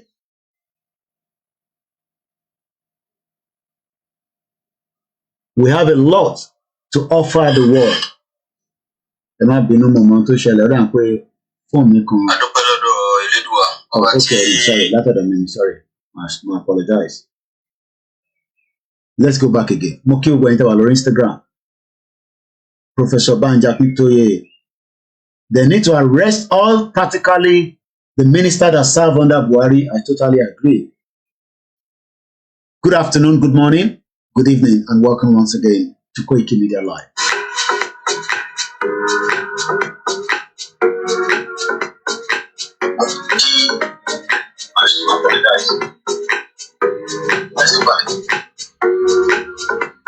Mo kí bàbá wa Saheed Mele, mo kí Prince Adekunle, mo mà kí grandma Evangelist Taiwo Esther, mo kí gbogbo ẹ̀yin grandma tẹ́ wà Nàìjíríà tẹ́ ń fi owó burúkú tẹ́ fi ń ra data. Device mélòó la tún lò báyìí 1 2 3 4 5 6 mẹ́fà pẹ̀lú another one níwájú ó di méje. Internet wọn burúkú mo kí ẹ̀gbọ́n mi Ọlárẹ̀wájú. Mo máa kí ó gbẹ́yìn tẹ́wà lórí Instagram. Ẹ má bínú àti mọ̀ ọ́n pa TikTok yẹn. Smile ṣeun ọmọ this is good for Yoruba land o. Planning ni. A ní ilẹ̀. A ní ẹ̀yin tẹ́ ní brain. Wàláì ẹ̀yin tẹ́ wà ń lé brain power yín ojú tèmi gan lọ. But in tó ṣẹlẹ̀ ni pé wọ́n ò jẹ́ kí a lo brain power yẹn by putting investment into our lives. Normally èèyàn máa lọ ṣiṣẹ́ náà ní tó máa sanwó fún ẹ̀ náà. Ẹ ní idea ẹ gbé lọ fún council yín. Koiki, you did not get my name well. Ìdọ̀tí ni Dúpẹ́ gbé wá. Dúpẹ́ gbé wá. Ìdọ̀tí ni Dúpẹ́ gbé wá. Dúpẹ́ gbé wá. Mo pronounce dáadáa ẹ má bínú mọ́ mi wá grammar. Ara ń tẹ́ àǹsán náà nìyẹn. Bí tẹ̀ ṣe pass Yorùbá ní secondary school kan kò yéèyàn. Àdẹ̀ráyè jíyàn wò nígbà yẹn. Ẹ má bínú, mo apologize gan. Ẹni tí n bá pronounce orúkọ yín dáadáa. Mo kí ẹ cousin mi, èèyàn ti Koiki, Ọlọ́run bá wọn pẹ̀lú ẹ̀. Mo ti rí message ẹ, owó tí dọ́wọ́ mi ni o. Tó o bá ti dọ́wọ́ mi, mo ti rí account bẹ̀rẹ̀. Màá bẹ́ẹ̀ fi kankan sí bọ̀. Kò ń ṣe ní síyù, kò ń ṣe ní kíákíá o. Ó wà pé activist ni activist ò dẹ̀ lówó lọ́wọ́ o. Mo ti rí message ẹ, Ọlọ́run bá wọn pẹ̀lú ẹ̀. Bá ń kí àwọn ọmọ. Okay, I am African. Every one of us are brilliant in our own little ways. Very, very brilliant. But unfortunately, Nigeria has kept us backwards. We pray for Tinubu, and I'm not joking. I pray for him. We call him Fushe. But he has 8 years. And his media working tirelessly. Video yìí náà bá dìgbò tájà tó ń ẹ ṣáà máa wà kẹ́pọ̀ ìyẹn mọ́ tẹ́ bá ń lọ sí park mo fi show video yẹn ẹ bá rí mo tún rí video kan náà ilé náà mo fi show ẹ shark jẹ́ èèyàn kan ní Egypt ó jẹ́ live inú movie ni mo ti wo orúkọ bẹ́ẹ̀ yẹn èmi kọ́ ni máa show ẹ lọ sórí Twitter ìjẹ́ sáré lọ gbé nǹkan tí mo fi show ìjẹ́ lọ táìpù Tinubu ni mo fi show fún yín shark géèyàn kan jẹ ní Egypt kó tó débẹ̀ ó ti jẹ nìyẹn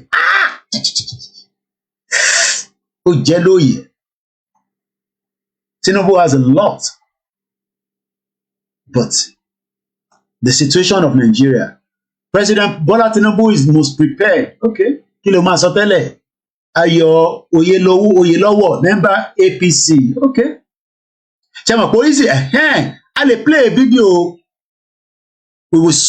We will support Starr Koiki Media 100%. Mo jẹ́rìí yín àbá mi kúlẹ̀ ṣíta mo kí bàbá Bishop Adesina mo kí gbogbo ilé nǹkan sí. Thank you so much everyone. Ẹ jẹ́ àgbọ̀n tí bọ̀bọ̀ ẹ̀ sọ. Gbogbo wọn náà máa sọ the same thing. Mo sọ fún pé kẹ́ ẹ̀ ní sùúrù a máa play video yẹn má worry. Tinubu is planning to tap from Yoruba Nation idea to come and he may want to tap from it. Àwọn kan ní ó máa gbé wa lọ sí regional government. Mo ní náà ìrọ̀lẹ́ pa Tinubu cannot take anybody back to regional government. But ẹ jẹ́ àgbọ̀n kan táwọn member tẹ̀ ń sọ. Ẹ jẹ́ àgbọ̀n kan tẹ́lẹ̀ fi sọ nísìnyí. Mr. Ayọ̀ ọmọ Yorùbá ni wọ́n ní àbáwọn jà ṣé tí Tinubu wá ṣe tán nísìn Mr. Ayọ̀ lẹ́yìn ọdún mẹ́jọ because Tinubu ò lè wà níbẹ̀ is not an imperial. Mo kí ìyàwó Florence mo kí ìyá tó bí mi lọ́mọ Apọ́lá Jimoh what God cannot do does not exist.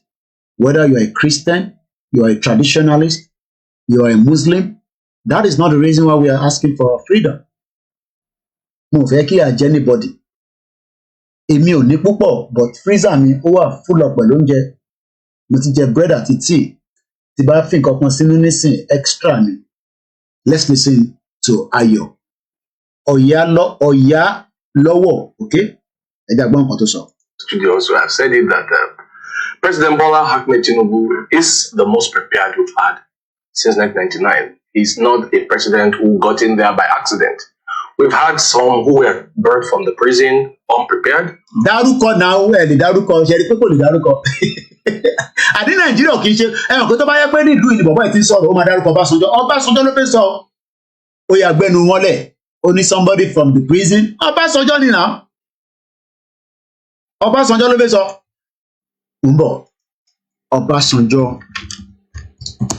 AdTalk ó ṣe interview kan pẹ̀lú BBC. AdTalk grilled Ọbásanjọ́. Fídíò ẹni mò ń wá. Ìyàtọ̀ tó wà láàárín Freddom nìyẹn. Freddom tèmi ń jayé ẹ̀ nísìnyí. Tó yẹ kébì náà wà Nàìjíríà ni. Ọbásanjọ́ lè lo military mind, ó lè lo gbogbo power ẹ̀. Ok, òun lè lè. Ó lè nìkan lọ jí mi gbé wá. Mo ṣeré. Ṣé igi Ọbásanjọ́? Mo ń bọ̀. Ibo ni fídíò yẹn wà? Fídíò ni mo ní. Ìtí yẹn tó ń pa lọpọlọpọlọ kó fi sọ̀rọ̀. Ẹ jẹ́ àwo díẹ̀ nu fídíò yìí. Mo ń bọ̀. BBC.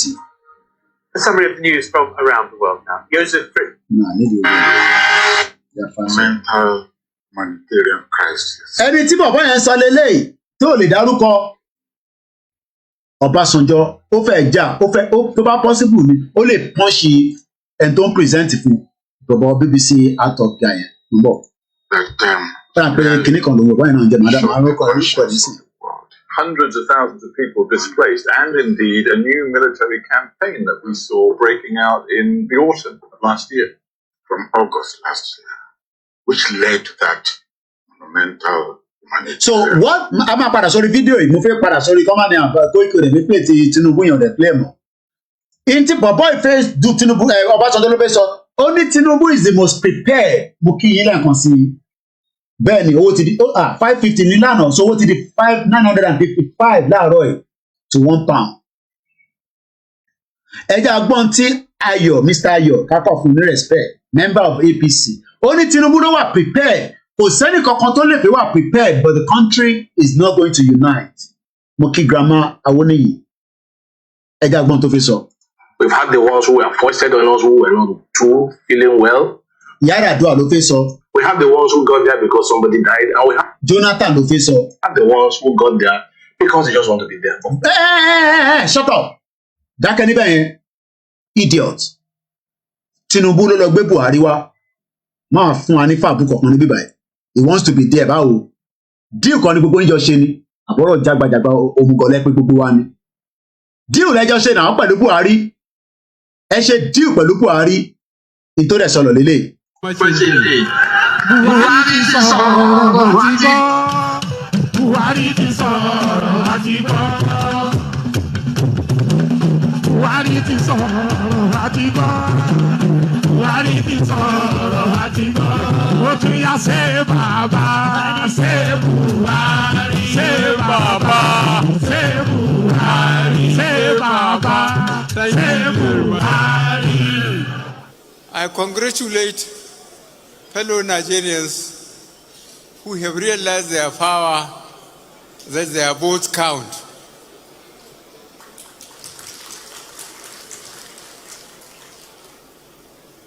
I'm looking forward to tomorrow to fly to my base and go back to my cows and sheep, which are much easier to control than fellow Nigerians. Tinubu náà rẹ́rìn-ín bẹ́ẹ̀ náà. So kí lélẹ̀ wá ń sọ pé somebody no Tinubu ló lọ gbé Buhari wá, so kò shut up ẹnu ẹ̀. Òrìrùn gbọ̀n ibi tí Koiki náà. Bá jókòó tẹ́ ń sọ ẹrùpọ̀ dẹ̀ làwa ni. Ibi Tinubu ló lọ fọ́sítà Buhari lé wa lórí. Agreement ọ̀dẹ̀ sọ ni pé mo ní láti di ẹgbùn bọ̀.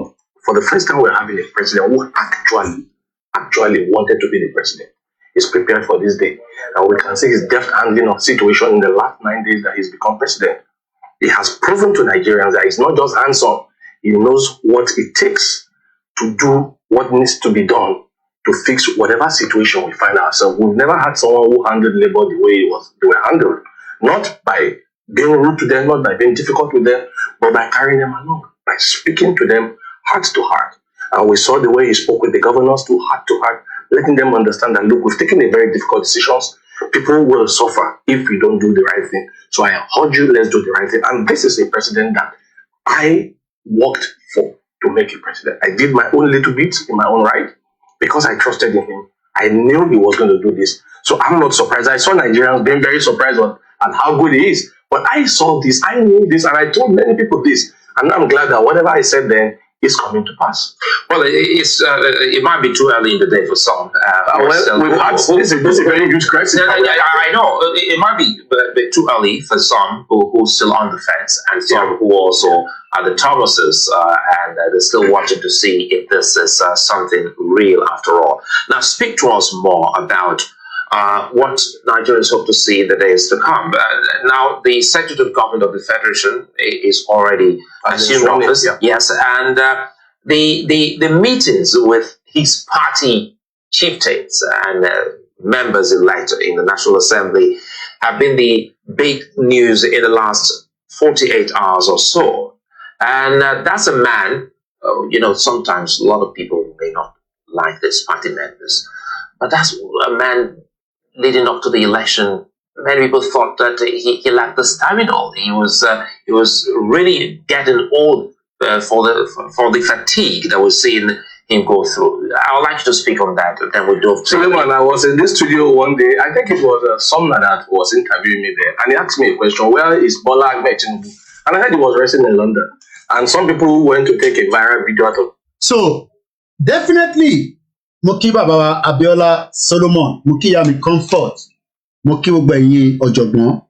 Sherry gbogbo rhetoric táwọn ilé ń play pé Tinubu ni ilé náà sọ̀rọ̀ tí gbogbo wọn tán come out nísìn bí a ká gbọ́ fídíò yìí. So lórí lẹ́tà bàbá Akíntóyè, negotiation, the Yoruba nation, the future is not bright in Nigeria for us. We must get the hell out. Yoruba have nothing again to gain from Nigeria. Tàbálẹ̀ lọ gbọ́ ká tó play Shehu Sani, à ń bọ̀ Shehu Sani. Àmọ̀ pé ìwọ náà ti jẹjẹjẹ nínú Nàìjíríà kó tó máa criticize Nàìjíríà bí ìgbà tẹ́ pé ìwọ náà clean kankan, má máa fún wa ní fàbú yẹn. Ẹgbọ́n tí ìdí tí Tinubu ṣe ní àní break, ó ń follow ìtí báyìí sọ. As I'm concerned, yes, I'm satisfied we are still existing as a united nation after that little fracas. Ẹ̀gbọ́n tí kò wá ń sọ, ó ní we are still existing as a nation nítorí pé àwọn ọmọ Yorùbá ṣì ń tolerate, which is Bọ́lá Tinubu. Torí pé Tinubu ló ṣì ń fún wọn ní access. Pé we are still in love with Nigeria. Bọ́lá Tinubu ni, because tí Tinubu bá sọ pé àfẹ́ Nàìjíríà mọ́, I mean, a lè fi tí ẹ ṣe kù. Ẹ jẹ́ nǹkan lẹ́tà tí bàbá kọ sí. Mo ń bọ̀. Thank God we've made it to 6 years, and I hope we'll make another 6 years. I may not be here, but that is my belief. Always to keep Nigeria one, together, and to really make sure that there is a better. Sorry. Yeah, okay. So. Talk to me politely. Sorry. And make Nigeria better. Yes. And what's your advice for the politician, the Nigerian politician? Look at the legal process, No, look, Chad. Now, that one, you do your best and be a loyal Nigerian, love Nigeria, good or bad. And whatever it is, if it is bad, try to make it better.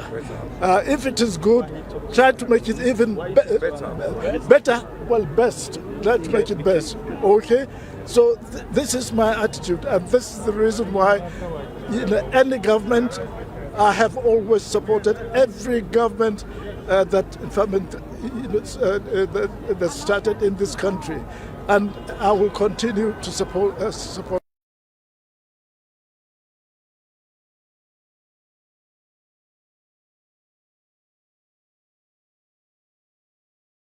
As I'm concerned, yes, I'm satisfied we are still existing as a united nation after that little fracas. Thank God we've made it to 6 years, and I hope we'll make another 6 years. I may not be here, but that is my belief, always to keep Nigeria one, together, and to really make sure that there is a better. Sorry. The atrocity tí Gowon ṣe sí Nàìjíríà ó ní small fracas ni. So ṣe rí bàbá mo fẹ́ sọ̀rọ̀ nípa 8 years ago bàbá Akintoye ti ṣàlàyé fún wa pé Tinubu náà lo energetic and sincere, ó wà sincere pẹ̀lú Buhari. Buhari ni kò fẹ́ wà sincere pẹ̀lú Tinubu mọ́. Olórí burúkú ni Buhari ṣe bàbá. Sanki Moke. Baba Oshi, imagine comparing Nigerians with his sheep and cow, and they were all laughing and clapping. Then Elijah Fatima. Oh, crazy gan. I congratulate fellow Nigerians who have realized their power, that their votes count.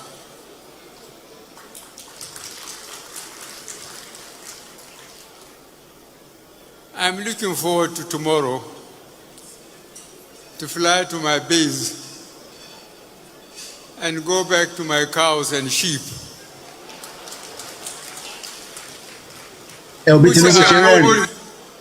Much easier to control than fellow Nigerians. And everybody's laughing. Ẹja fi Kayogun hàn náà kúrò, bomb bastard ni gbogbo wọn. But Baba Akintoye jẹ́ ká mọ̀ ready pé Tinubu was sincere, is energetic and dedicated láti assist Buhari láti di president. So ẹni tó bá wá sọ pé òun náà tó bẹ́ẹ̀ láti fi di president, no, in tó fẹ́ ṣe ni ẹ̀ náà. But 8 years tenure péré ló ní. Gbogbo plans tó ní fún Nàìjíríà 8 years ni. Gbogbo plan tó bá tún wá ní lọ́kàn lẹ́mìí ẹ̀ fúnlẹ̀ Yorùbá 8 years náà ni.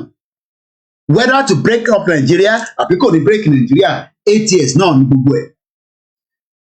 Kò lè ẹ̀zọ́ Ọbásanjọ́ try ẹ̀. Ó fẹ́ lọ third term bàbá burúkú yìí. Bàbá ṣekúṣẹyẹ yìí. Àwọn bàbá àgbà, àwọn bàbá òfò, àwọn bàbá tó wọjọ́ ọ̀la wọ́n lè sọ pé kò ń ṣe ọmọ Yorùbá anyway. Ó kàn dé fìlà Yorùbá ó fi ń dì sí gbogbo wa ni, ó kọ́ dé sọ́tà. Bàbá ẹ̀ wọ́n ní Ìgbò ni. So kò ní iota of truth. Ẹ má máa ní pé àgbàlagbà òfò làwọn bàbá ẹ̀, àwọn bàbá burúkú, bomb bastard. Ẹja wo interview tó ṣe fún pẹ̀lú BBC ní some very very few years mo máa long ní fídíò yẹn. But that was almost 11 years ago ní fídíò yìí. Ẹ jẹ́ ká kọ̀ gbọ́ díẹ̀ nípa tí Ọbásanjọ́ sọ tọ̀lọ̀ mú wá láti prison láti fi please ọmọ Yorùbá tá a bá ti náà fẹ́ kúrò nínú Nàìjíríà wàá fi ìkọ̀kan wá fi lọ́ọ̀kì ọmọlẹ̀. Kí ló dé tẹ̀ ṣe fẹ́ kúrò nínú Nàìjíríà? Ṣé ẹ láìkẹ́ ẹja Ọbásanjọ́ sí ṣé ẹ mo lè fẹ́ open too much? So ẹja close ilé. Ṣé ẹ láìkẹ́ ayé tó dáa báyìí ni? Ṣé ẹ láìkẹ́ nǹkan báyìí ni?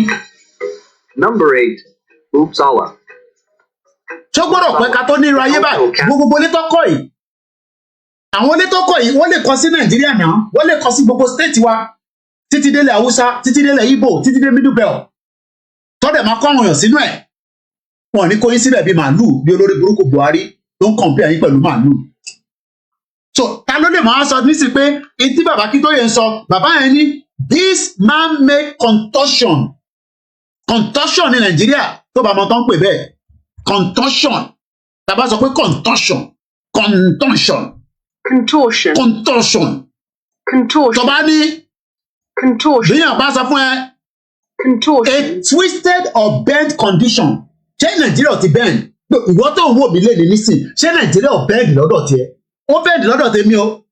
bí ṣe jẹ́ ẹni tó popular lórí social media bẹ́ẹ̀ ni bàbá Òkè Akáòdè Gowon has no sense of humanity after several lives were lost only that small fracas ó pe ogun Biafra ní small fracas kábíyèsí Elédùmarè táwọn yẹn ni elders tẹ́fẹ́ kí n máa respect mo kí bàbá wa Sùrájù Ọmọwùnmí what a nonsense.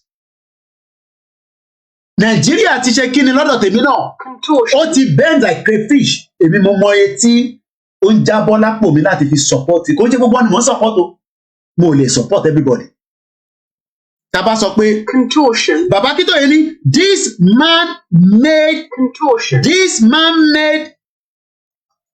okay ṣé kò ń ṣe man made because some of you ìwọ fi pé ìwọ ti wá smart ju bàbá Akíntóyè lọ no ìwọ tó ń gbọ́ wa tó ń bú bàbá Akíntóyè bàbá mi Moses Fádípẹ̀ mo máa kí yẹn káàbọ̀ sà mo máa kí gbogbo ọmọ Yorùbá lẹ́ẹ̀kan sí i a wà lọ́jọ́ Jímọ̀ olóyin a máa bá wa láyé a máa fi wá sáyé lọ ni tí Jímọ̀ bá ti fi ẹ́ tó bá bẹ́ẹ̀ láyé ó ti dòkú nìyẹn o ó jẹ́ ya sàmì o ní láti jẹ́ Mùsùlùmù èmi ti gbọ́ ọ̀rọ̀ Ọlọ́run ti Jésù láàárọ̀ yìí mo lè má gbọ́ mo kàn fi dárúkọ chọ́ọ̀chì àti tí mo ti ń gbọ́ ni mo ní pásítọ̀ kan tí máa ń ra ń gbádùn ẹ̀ àwọn ẹ̀dá bá dẹ̀ nǹkan rìn mí náà máa fì lórí ìjókòó mo máa ń fọ́lọ̀ àwọn babaláwo náà àwọn tó ń ṣiṣẹ́ ṣe bẹ́ẹ̀ ni mò ń fọ́lọ̀ mùsùlùmí ìwọ ni kó máa lọ jẹ̀jẹ̀ sìn tí Nàìjíríà ń báyé ẹ jẹ́ ṣé o mọ̀ pé ẹ̀sìn tí wọ́n ń pariwo yẹn Nàìjíríà ti ṣe kí ni ó ti twist ó ti bend ayé gbogbo wa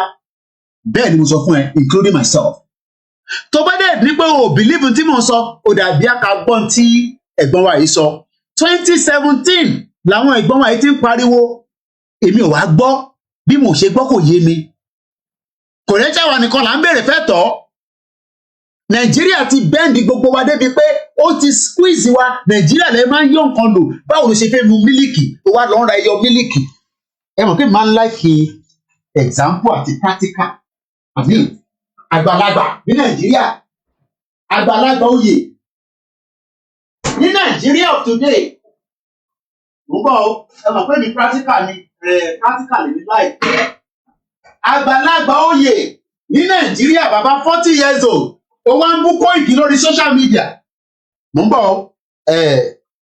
òun lélẹ̀ máa gbé back ẹ̀mí dáadáa nísìnyí ẹ mọ̀ pé mi láìkì practical eléyìí tó wà ní fíríjì lélẹ̀ mo ń bọ̀ kó lè bá rí dáadáa torí olùsọpọ̀ ojú ń dùn ẹ̀ tó gbogbo backend a máa yọ kúrò kódà double camera la máa lò mo ń bọ̀ ṣe sùúrù.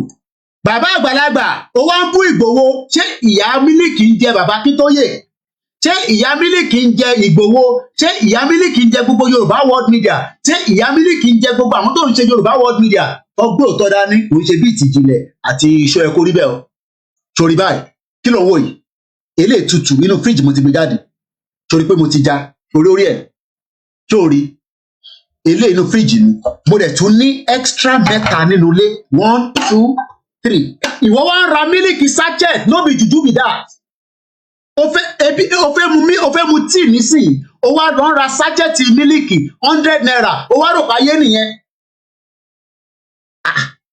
ẹ wá gbà mí kẹ́ ẹ̀ tí o mọ̀ pé in the 60s mílíkì wọ́n máa ń dààmú gbùrùgbùrù ọ̀fẹ́ mú bí mílíkì ní in the 60s gbogbo àwọn olórí burúkú politician tó ní kí n máa bú yìí àwọn Ọbásanjọ́ gbogbo wọn ló gbádùn in the 60s gbogbo military man ló gbádùn mo kí ẹ Kaso studio ẹ máa bá ń support Kaso studio TV èèyàn mi dáadáa ní àti mọ́ra kò ń ṣe léèmí ẹ máa gbà mí kẹ́ ẹ bàbá mi jẹ́jẹ́ Àbáyọ̀mí ẹ ń wò mí ní èèyàn wa ọmọ Yorùbá fẹ́ mu mílíkì ó wá lọ ra sáchẹ́tì mílíkì iṣẹ́ nìyí ìṣẹ́ ló ní kó ṣe máa lọ bó ṣe lè lọ ra sáchẹ́tì kí ló prompt pé kọ́ lọ máa ta sáchẹ́tì mílíkì tó bá ń ṣe pé Nàìjíríà ti wà in coma ìyí tó fi ń ta sáchẹ́tì mílíkì ni pé ẹ ní fíríjì ìyẹn ló ṣe ní kó ra ìtò máa mu lẹ́sẹ̀kẹsẹ̀ tó bá jẹ́ pé fíríjì wà ní torí lè ṣì wàhálà gàrí mo á fẹ́ mu gàrí ní sì máa fi mílíkì sí ọmọ káwa jẹ̀bú àlè máa mu gàrí à ń fi gàrí ṣeré rárá now ẹja fi mílíkì sílẹ̀ wàhálà nígbà tí máa dín ẹyin lánàá ó dín ẹyọ kan ni mo lò sardine ó dín ẹyọ kan ni mo gbọ́n sínú ẹyin yẹn ẹyin mẹ́ta dẹ̀ ni mo fi jẹ bread mo máa ń láìkì tó lóróró mo dẹ̀ láìkì tó ní tòmátò ìyí tí mo sọ fún ẹ nìyẹn náà gbogbo kíní yòó kò wá mẹ́rin ẹni tí eléyìí nísìn òun náà tí wọ́n díẹ̀ o gbogbo sardine nísìn ó náà pé mo rà ní kò tó 50p 50p láàárọ̀ yìí ìyá mi Alhaja Fatima ẹ̀ sọ lẹ́ẹ̀kan pé owó ti di 955 ṣó mọ̀ pé kò tó 500 naira mo kí Ọlákúnlé my namesake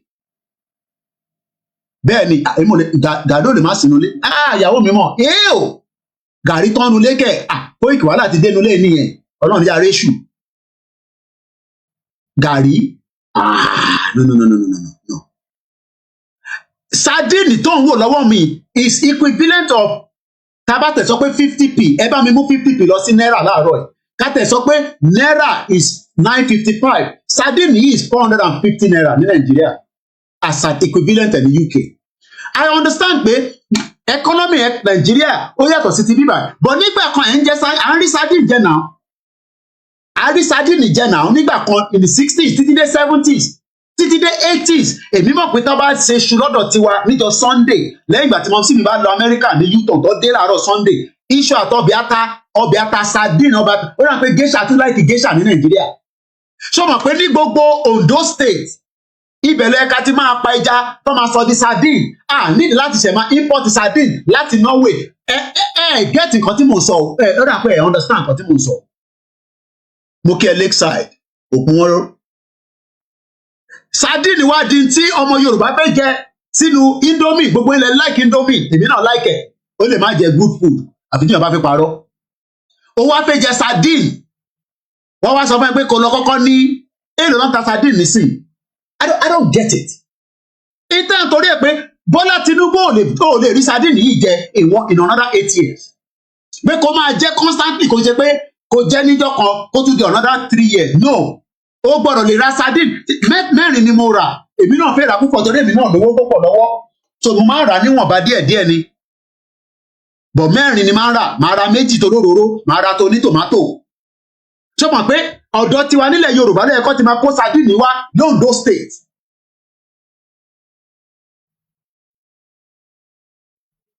mo kí bàbá wa senior evangelist John this is why we are saying that òun ní nísìn gbogbo ẹ̀ ní mílíkì lélẹ̀ èyí tí mo ti já lélẹ̀ gbọ́dọ̀ bá padà sínú fridge mo ń ṣe program láàárọ̀ èèyàn kan nípa àwọn tí mi ná ní kinní kan l'Ogun State in the last 2 years so báwo lẹ ṣe fẹ́ fi ìyẹn lọ́ ṣe ń ta gbogbo ẹ̀ ní sachet fún yín is a deliberate act àwọn olóṣèlú mọ̀ pé ìjọ tó bá ti ń jẹ sardine bí Koiki ẹnu tiẹ̀ náà máa dún yánmúyánmú.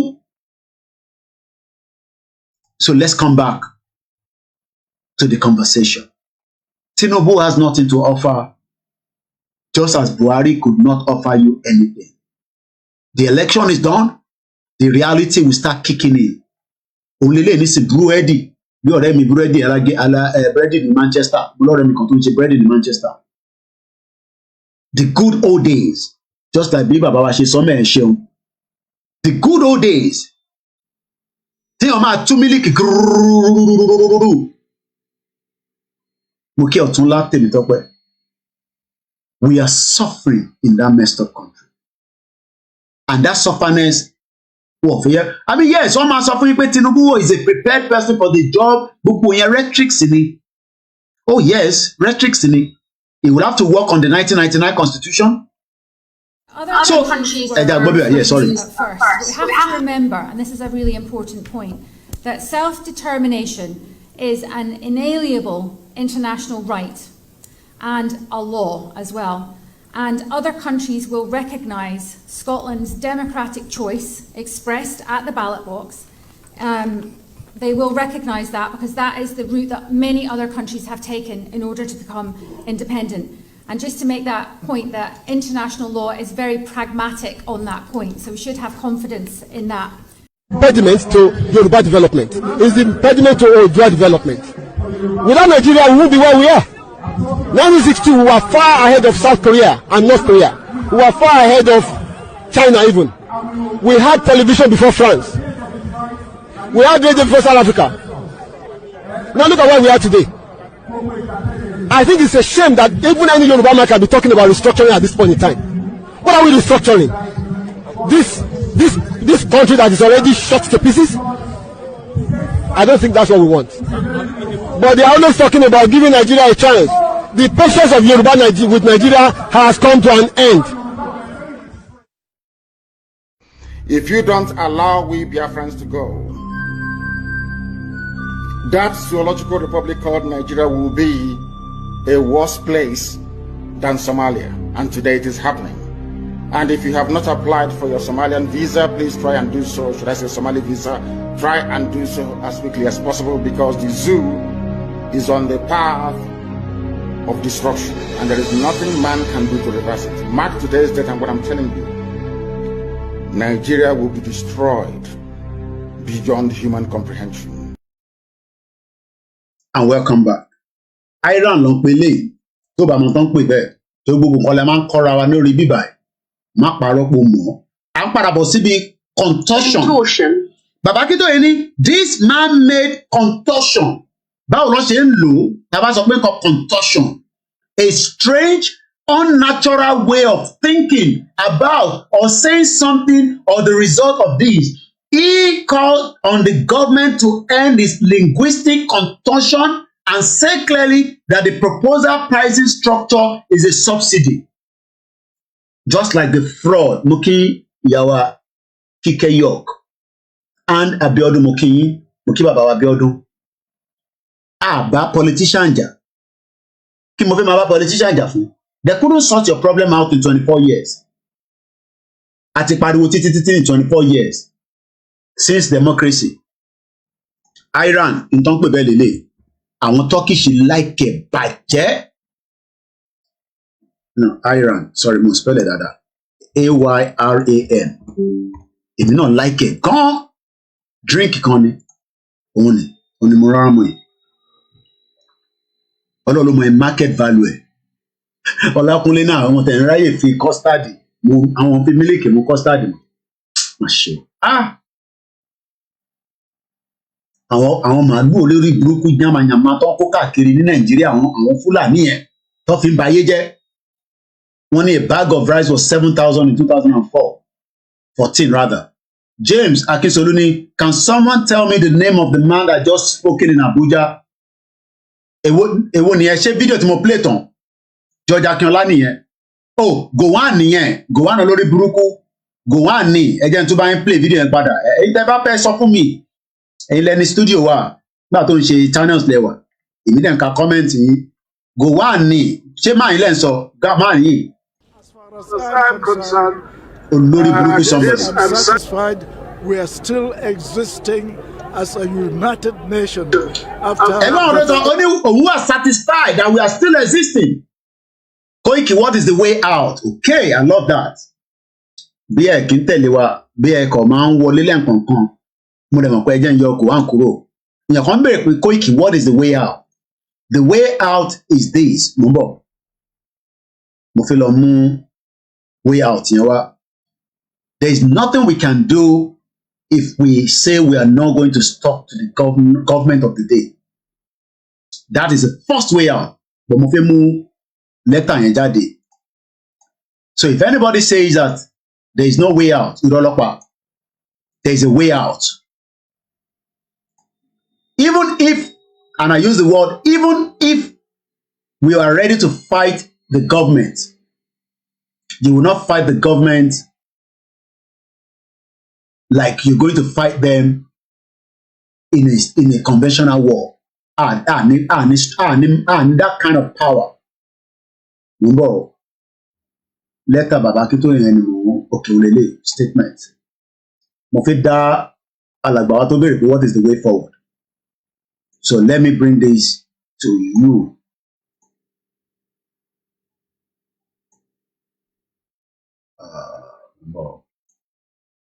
Mo máa kí gbogbo ẹ̀yin ọ̀jọ̀gbọ́n. Okay, no. Thank you so much, everyone that is joining us.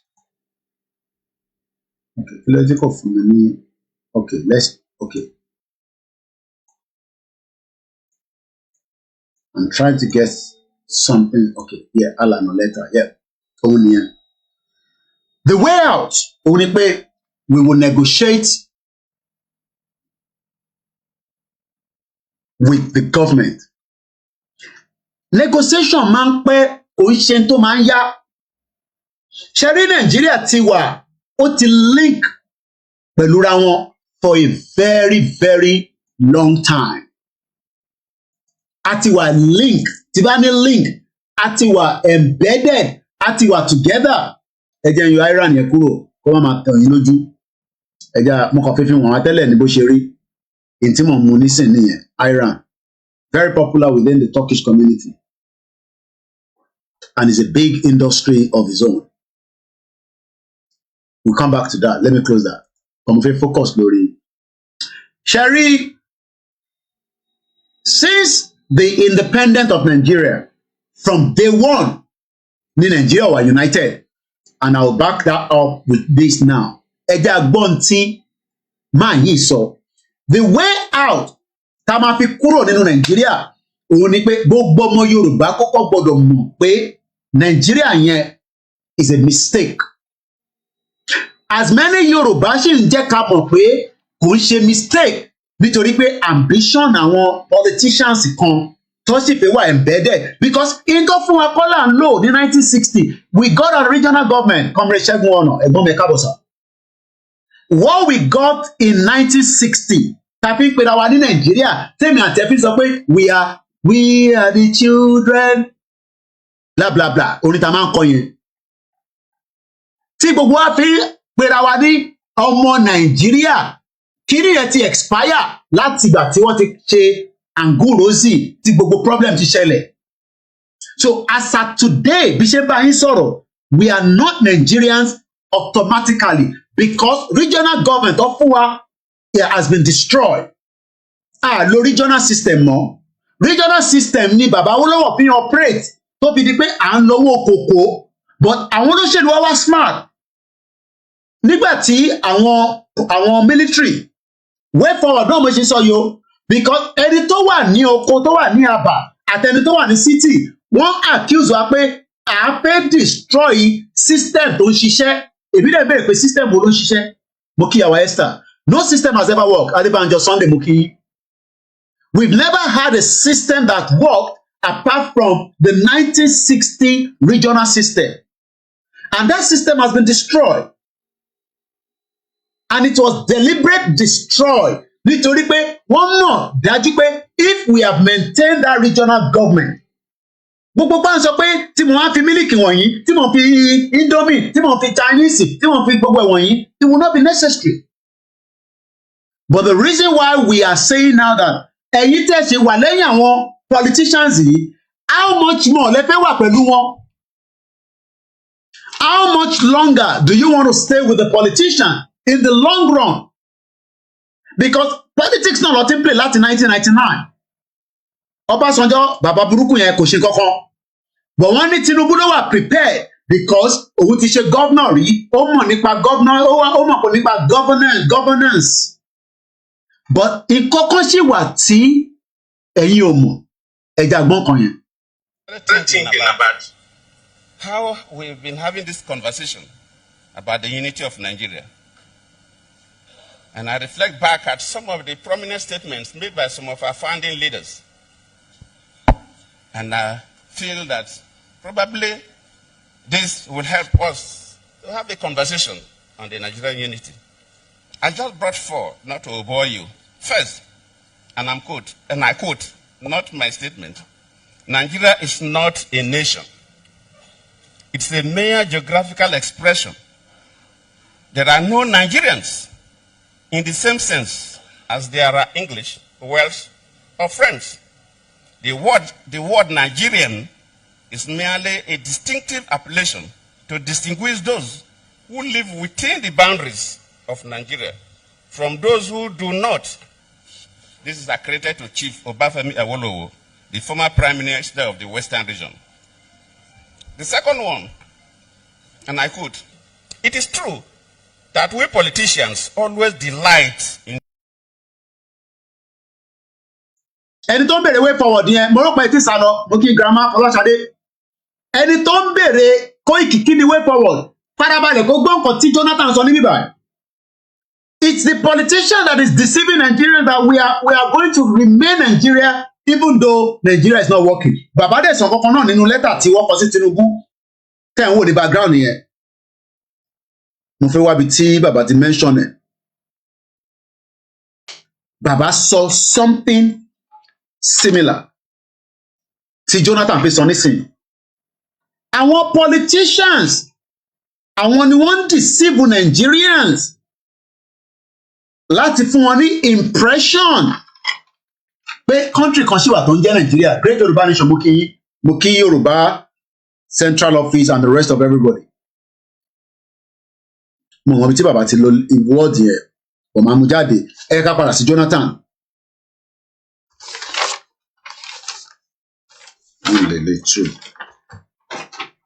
Ó níbi kan tí bàbá náà ti sọ something sí nǹkan tí Jonathan sọ níbí báyìí. It is particularly noteworthy that all the electoral cycle under the successful fraudulent constitution of Nigeria since 1959 ended up unutterably in a controversy that irresolvable and that ultimately never resolved. We've not been able to resolve anything since 1960. The same scenario remains with us today. Also, nípa 29,000 people tó pa, blah, blah, blah, blah, blah. But these are not all that the Yoruba people have suffered in Nigeria. Ever intensifying cordon. Mo sọ pé cordon ẹ̀ meaning ẹ̀ ni pé kò gbómi sórí iná nísìn ẹ̀yin ò níná, but sọ fún ìyàwó ẹ̀ kó tan kerosene kò wá ní kó gbómi síbẹ̀ kó mi ẹ̀ wá hó kó tọwọ́ bọ̀.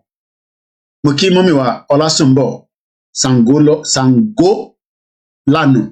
Ẹ má bínú gbogbo ẹ̀ tí n bá pronounce orúkọ yẹn dáadáa, mo apologize gan. Now, bàbá ń sọ kankan níbẹ̀ pé gbogbo reason ìkọ́ ni a ṣe sọ́pá fi kúrò ní Nàìjíríà. Under the system of limited self-government and federalism in the decade preceding Nigerian independence in 1960, we Yoruba have achieved such great development. Ṣé development ẹ̀ wà lẹ́yìn? Okay, kí ló tẹ́kì gọ́vnà yín ní gbogbo state láti 1999? Àwọn Jímọ̀ bíi gbogbo wọn àti tó ti kú àti tó wà láyé àti senator àti house of rep. Kí ló ń tẹ́kì wọn láti make sure pé developmental tá à ń sọ yẹn ó padà sílẹ̀ Yorùbá? Mo ń follow àwọn Don, tẹ́ ẹ̀ bá máa tán pè bẹ́ẹ̀, àwọn organisation kan wà ní Don, wọ́n pè wọ́n ní Don. Gbogbo wọn yẹn ó yẹ kó máa sọ fáwọn gọ́ọ̀mọ̀ yín pé until tí ọmọ Yorùbá bá lè ní leverage, but ẹ lè ní leverage because state yóò ní owó lọ́wọ́. State kankan ò ní owó lọ́wọ́, owó ò sí lọ́wọ́ state. Mo kí bàbá wa Babátúndé. Tó bá expect pé Ṣèyí Mákindé ní owó lọ́wọ́, kò lówó lọ́wọ́.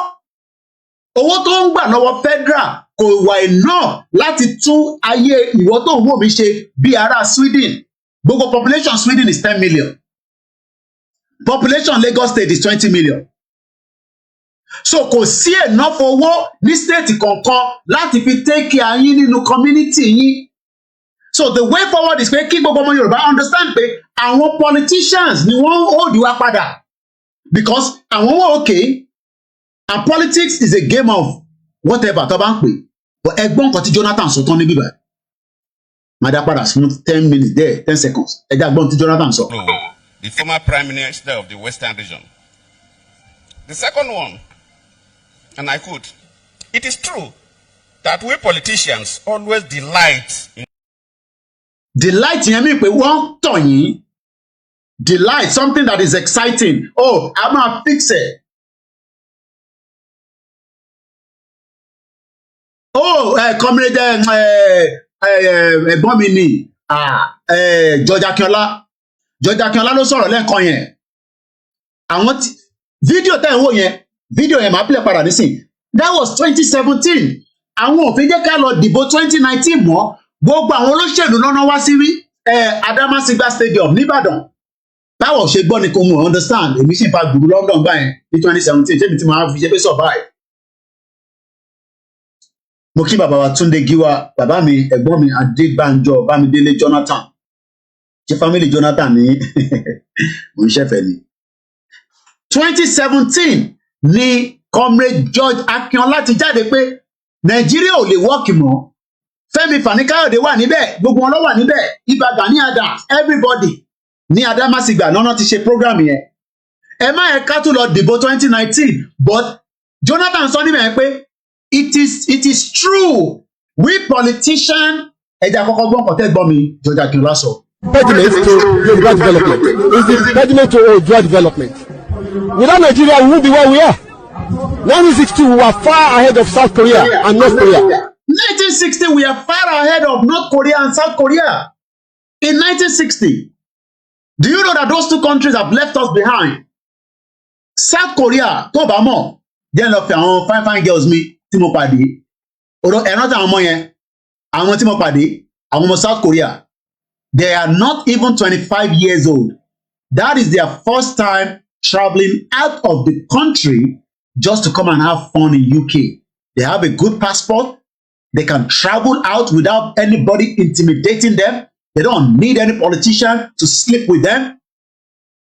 And we are saying to our people that this is exactly what we want as well. But they are telling me that Koiki, no, our fair way out sínú Nigeria. Mo dẹ̀ ní kò sí way out nínú Nigeria. Wọ́n ti gba ògọjọ́ ọ̀la wa. Mumbo, let's go again. Now, so why do you love your country? It's very safe. Yes. And very clean and neat. Okay? You can speak in the language and let her translate for me. Because I love language. Why do you love your country? Àwọn South Korea tí ẹ̀gbọ́n mi George Akintola tó ń compare Nàìjíríà pẹ̀lú pé òun làwọn ọmọ tẹ̀ ń wò yìí. Àwọn South Korean ẹ jẹ́ n gbé fídíò wá sókè because kìíní ẹ̀ ń blọ́ọ̀kì ẹ jẹ́ n gbé àwọn ẹ̀ wá sókè. So I'm gonna move it back again. Farabalẹ̀ kò rí wọn tó bá yẹ pé mo ti máa rí ni tó bá yẹ pé mo tètè mọ̀ fáwọn ìlú kan wà tí wọ́n bá fẹ́ àwọn ọmọ ìlú wọn ìyẹn àtẹ̀ ní better life èyí tí mo fi pé tí mo fi lo 50 years àdúpẹ́ fọlọ́run. Bust àwọn South Korea lẹ́ǹkan sí. So why do you love your country? It's very safe. Yes. Why do you love your country? Okay, I am Mokin Daddy wa Mr. Farr. So orúkọ ẹni yẹn ni wọ́n ń pè ní George Akintola. Gbogbo àjọ wa ní movement yìí ni kó tó di pé fẹ́ destroy orúkọ bàbá yẹn. And all he did is just step back a little bit, but he's still with us. Because they wanted to destroy his name. But 2017, lòun ti pariwo pé, this nonsense country. And you can play video again. This nonsense country is just holding our life back. Kò jẹ́ káráyé gbé. Ẹ jẹ́ àgbọ̀n kan táwọn tún sọ níbí báyìí. Let me rewind it again. Àwọn ọmọ South Korea tí George Akintola compare wá sí òun làwọn ọmọ tẹ́lẹ̀ ní lókè yìí. This video tí mo ṣe pẹ̀lú àwọn ọmọ yìí was this year, kò ń ṣe last year. Gbogbo àwọn ọmọ tẹ́lẹ̀ ń wo ìwọ̀ tí pé 25 years old. Ṣé ọmọ 25 lè travel kúrò Nàìjíríà pẹ̀lú passport Nàìjíríà kó dẹ̀ wá sí UK? Tó bá ṣe pé ó gbé díẹ̀ sílẹ̀ fúnyàn kan àbíyàn méjì. Mo sọ fún yín lánàá pé gẹ́ ọ̀kan bọ́ pátá ẹ̀ nínú skit kan tó ń ṣe. Ẹni yẹn ti fún ní deposit pé tó bá bọ́ pátá yẹn òun á fún ní balance. Gẹ́ ẹ̀yẹn dẹ̀ bọ́ pátá yẹn lóòótọ́ lọ́sàn gangan tó ń ṣalẹ́ ó wá mú pátá nǹkan ti bàjẹ́. Oh my God. Ó wá mú pátá yẹn fún bọ̀bọ́ yẹn yẹn wá gba pátá yẹn dání pátá díẹ̀ lẹ́ni tó mọ̀ rí lọ́sàn gan ní Nàìjíríà. Ó wá sọ fún bàbá yẹn pé kó fún òun ní balance. Bàbá yẹn wá ní òun ṣe skit ni gẹ́ẹ̀ ní kò ní dáa fún skit kí ló kàn pẹ̀lú skit fóun ní balance jáde òun bọ́ pátá fún ẹni ọ̀sán kankan níbẹ̀ òun sọ fún irú skit jáde ṣé mi lè ṣe irú skit yẹn ní UK kí n lọ sí Central London nísìn kí wọ́n á ní come can you take off your pants I give you £100. No ṣòfin pé kí ló rò kó máa ṣẹlẹ̀ sí mi tí bá lọ Central London ní Oxford Circus níbi táwọn ọmọ dem àwọn ọmọ ọlọ́mú tó ń lọ kọ́kiri tó ń gbọṣọ tó ń fájà yé wọn kí wọ́n á súnmọ́ kan kí wọ́n á ní come I will give you £100 now can you take off your pants? Number one mo ti assault ẹ nìyẹn that is an assault. Àwọn skit kan wà tó ń ṣe Nàìjíríà yẹn tó bá yẹ pẹ̀lú tó dá ní Nàìjíríà ẹ̀wọ̀n lọ́yẹ káwọn boys yẹn wà.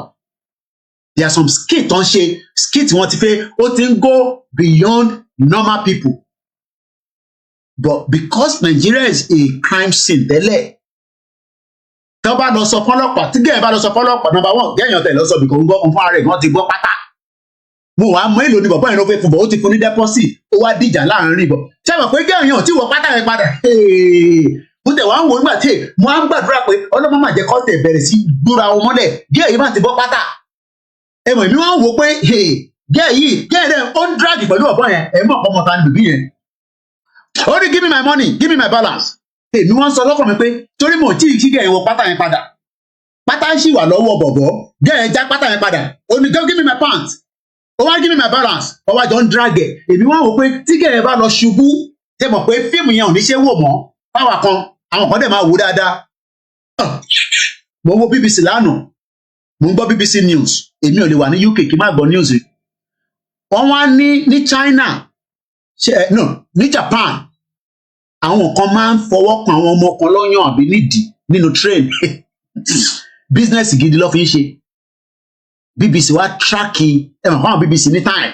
wọ́n wá tíráàkì àwọn gáàngì yẹn wọ́n máa ń molest àwọn èèyàn lórí train wọ́n wá upload fídíò yìí oríṣiríṣi wèrè ló wà lágbàáyé o àwọn kan wà pressure ní fáwọn kan láti wo àwọn kan bẹ́ẹ̀ yẹn imagine people are paying for that táwọn bá wá ní ẹ fún wa lówó ẹni kí ló ń sọ tó ní kọ́kùnrin lówó ṣé ìyẹn tí mò ń sọ látàárọ̀ kò wá kíyàn fún yàn lówó ó wà lórí bí ẹni tó bá gbọ́ 10 o'clock news lánàá wọ́n máa mọ tí mò ń sọ oh yes baba ship Akintoye wọ́n ṣì wà together they had a bit of breeze but they are back together now ìyẹn George Akínọlá ẹja gbọ́n tí wọ́n sọ níbi ìwà ẹlẹ́ǹkan sí àwọn tí George Akínọlá tán líǹkì ọ̀rọ̀ yẹn mọ́ òun làwọn fine girls fẹ́ wò yìí ìkànnì wọn péré ló ti marry this is their first time that they are travelling on their own out of the South Korea ẹgbọ́n tí George Akínọlá sọ níbi ìwà.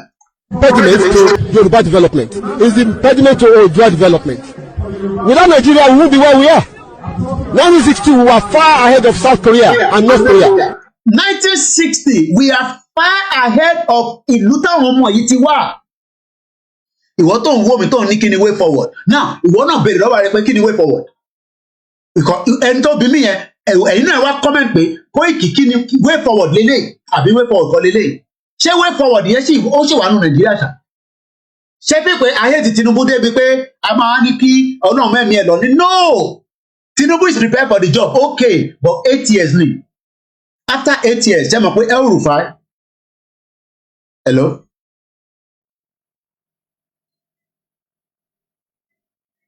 Ibẹ̀ náà ni. Tó bá ti bọ́lẹ̀ wá kọ́ rìn síwájú títí ìrìn wádẹ̀ turn left. All right. Gbọ́ tí get me. Kingsley, thank you my brother. We are far ahead of South Korea. Kájà sọ pé North Korea ò develop.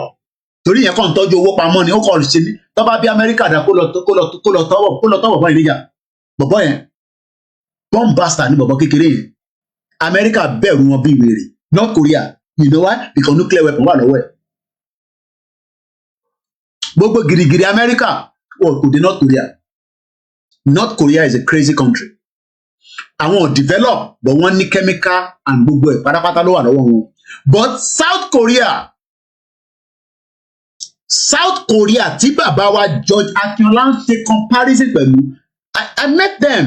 Eléyìí ń ṣe video shoot àwọn ọmọ ìmọ̀ pàdé wọn nígbà tó wọ́n wá wo football ni later mo realize pé there's a South Korean guy that play for Tottenham. Ẹ̀wọ̀n kébì ọmọ ọdẹ mi ò dábò wọ́n mọ̀. Ẹ̀yin tẹ́ wà nínú ọ̀lẹ́ mọ gbogbo àwọn tó ń play football. Those are Thomas. You guys are too intelligent. A Nigerian will tell you back to back. Club tí yàn kan play kó tó move kó tó lọ sọ̀rọ̀ that club kó tó ṣe kò kúrò Nàìjíríà o. That is the brain power there. But that brain power, Nigeria is literally holding it back because the regional government is no longer there. So the federal, don't look, the federal is all fraud. So Tinubu as well is a fraud. Fraud in Tinubu. The only difference is Omo Yoruba no Unisi. He has 8 years to decide the fate of Nigerians. If otherwise, anything can happen at any time. We are far ahead of China even. We have television. We are far ahead of China even. China is now the one borrowing us money. We are owing China money that, hey, the amount of money we are owing China. Ṣẹ́gun yóò fò mú kí bàbá wa ẹ̀yà ọ̀nà Adéọlá Fortune ẹ káàbọ̀. Why are Nigerians like this? What is your gain in Nigeria? Why do you want to keep Nigeria? Who are you saving Nigeria for? Because as far as I'm concerned, all your effort and your energy that everybody is burning trying to save Nigeria, it's not for you. You will not get a free visa to Canada. You will not get a free. You will never get a free visa to UK. Tinubu cannot do anything to change America, to change the appointment so that you can even go and do appointment. Do you know that nobody can get appointment to American visa for the next 2 years? So what is wrong with us? And even Jonathan told us. But let's play this before we play Jonathan and we move forward again. We are just 16 minutes past 2 hours. This program will last only 3 hours, so we are still good with time, and we will come back again later in the night. God's willing, and God give us strength. Support us if you want to. Kunle Bakers, thank you so much, and the rest of you that continue to support. And no money too small. Hey, Koiki, you ask for money on it. No, you don't ask for money.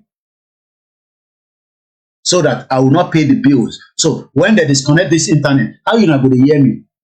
This electricity now, I've been burning it now I spent almost 2 hours in the morning. We are doing another 2 hours. It's 4 hours. Koiki, since you are not getting the question, I mean, the way to continue with our... the way to continue is first and foremost, we've written a letter to Baba Tinubu Jagaban. And then we will wait for further instruction.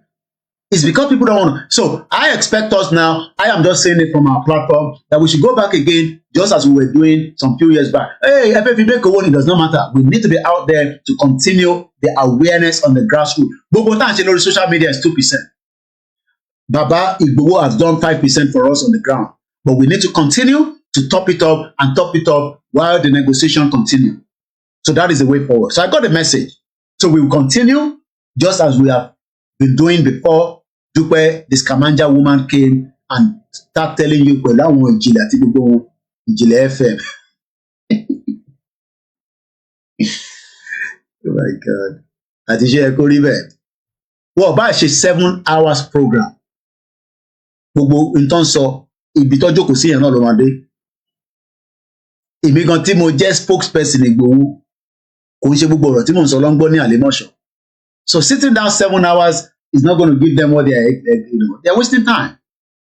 I mean, how can they be sitting down 7 hours, 8 hours? Wasting their time. What they raise owó.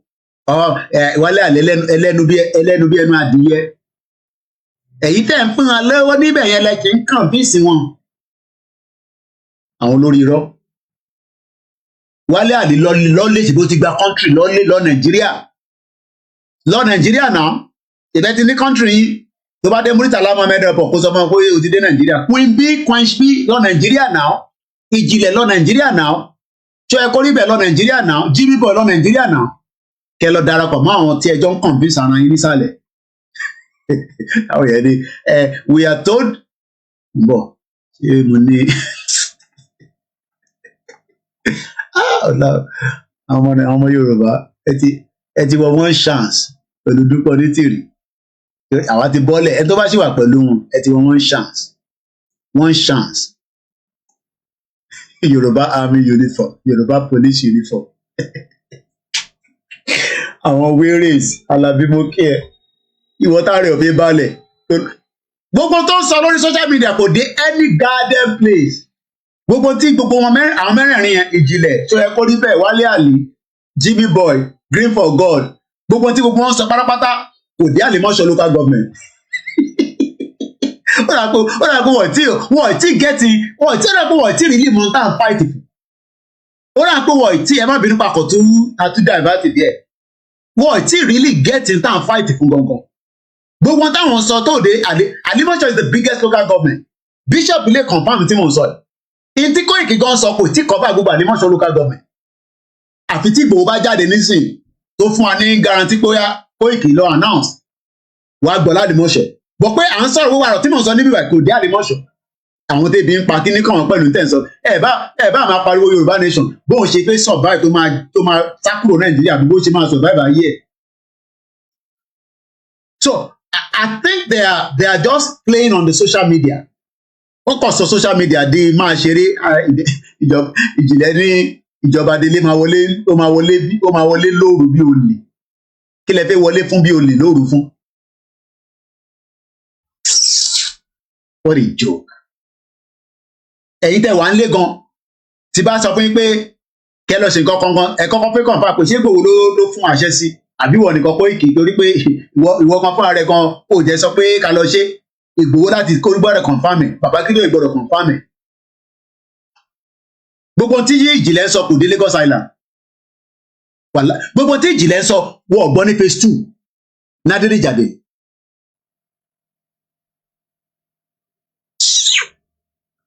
Country là ń sọ yìí kẹ́.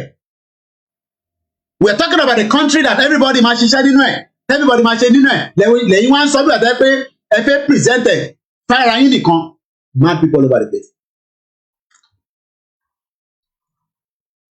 Ti jẹ́ ń dá ayéra mi sí ara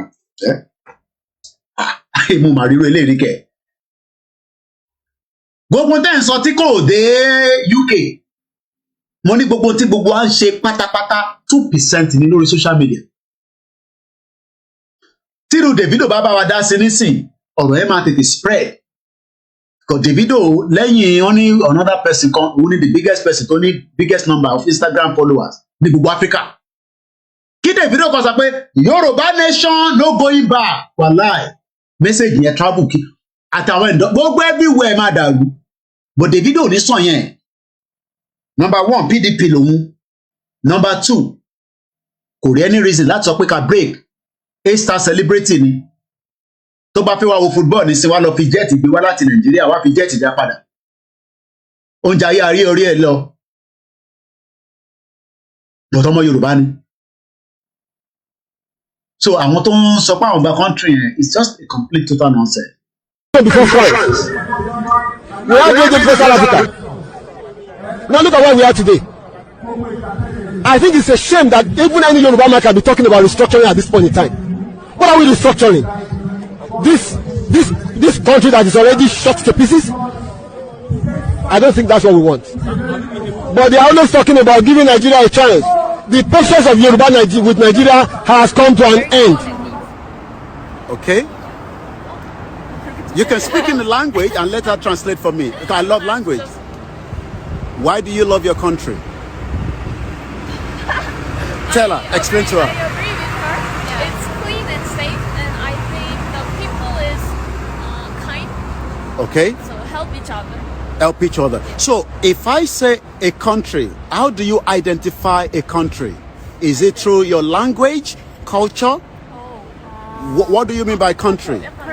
Culture. So you have a culture. Something like food. Oh, I love Korean food. But you eat a lot of rice. Yes, a lot. Lot of rice. Every single 3 rice a day. There's a Malayan rice, a Thai rice, there's Korean rice. Yes. So how many hours from London to Korea? 14 hours. Oh my God. So I will be coming, maybe not this year. I have to save a lot of money. It's expensive. Yeah, I'm a family man. I got children, so I'm very, very busy man. But I will come down one day and hopefully we will come across. I'll give you my YouTube channel and you will probably find yourself. So say hello to everyone. And what is the reason why you're coming to London? We are 20 and first time. You're traveling on your own. Yeah. First time So how old are you? we all 20. 20. Yes. So I'm sure you're single. Yeah. Single? Yeah. Exactly. Except you. Congratulations. Thank you. Talking loosely about the unity of Nigeria. 60 years ago, there was no country called Nigeria. What is now Nigeria consisted of several large and small communities, all of which were different in their outlooks and beliefs. The advent of the British and that of Western education has not materially altered the situation, and the many and varied communities have not knit themselves into a composite unit. This is accredited to Sir Amadou Bello, former Premier of Northern Region. They thought, and I quote, since 1914, The British government has been trying to make Nigeria into one country. But the Nigerian people themselves are historically different in their backgrounds, in their religious beliefs and customs, and do not show themselves any sign of willingness to unite. The Nigerian unity is only a British intention for the country. And welcome back once again as we continue. I have 2 videos that I want to play.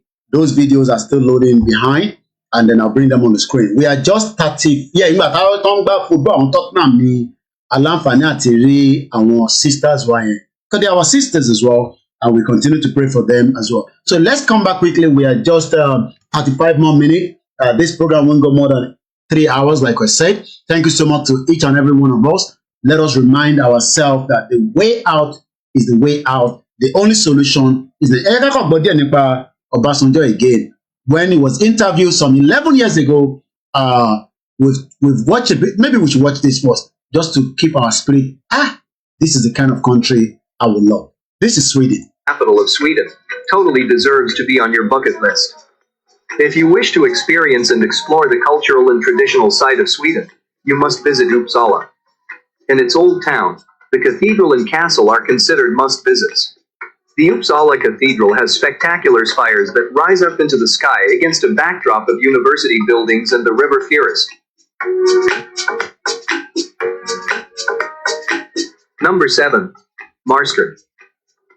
Just an hour's drive from Gothenburg, Marstrand is Sweden's version of... When we have our own system that is working, this is the kind of advert that Mama Philosopher when you pay. This is the reason why you need to come to Yoruba land.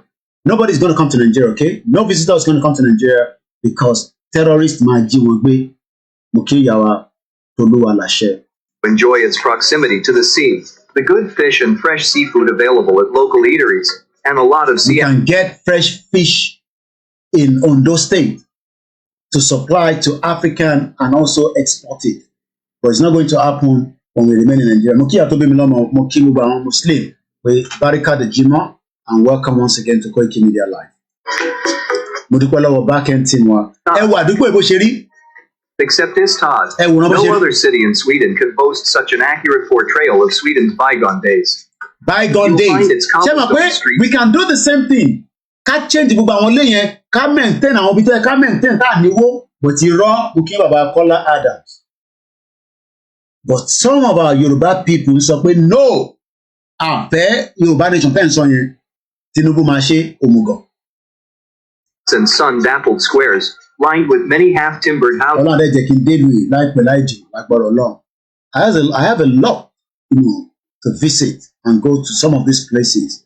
There's nothing better than traveling where you can experience and explore a lot. Houses and other buildings which host shops and restaurants. Along with its fascinating history, Istad also has top-class museums and art galleries, along with roughly 25 miles of sandy beaches and lovely rolling countryside at its doorstep.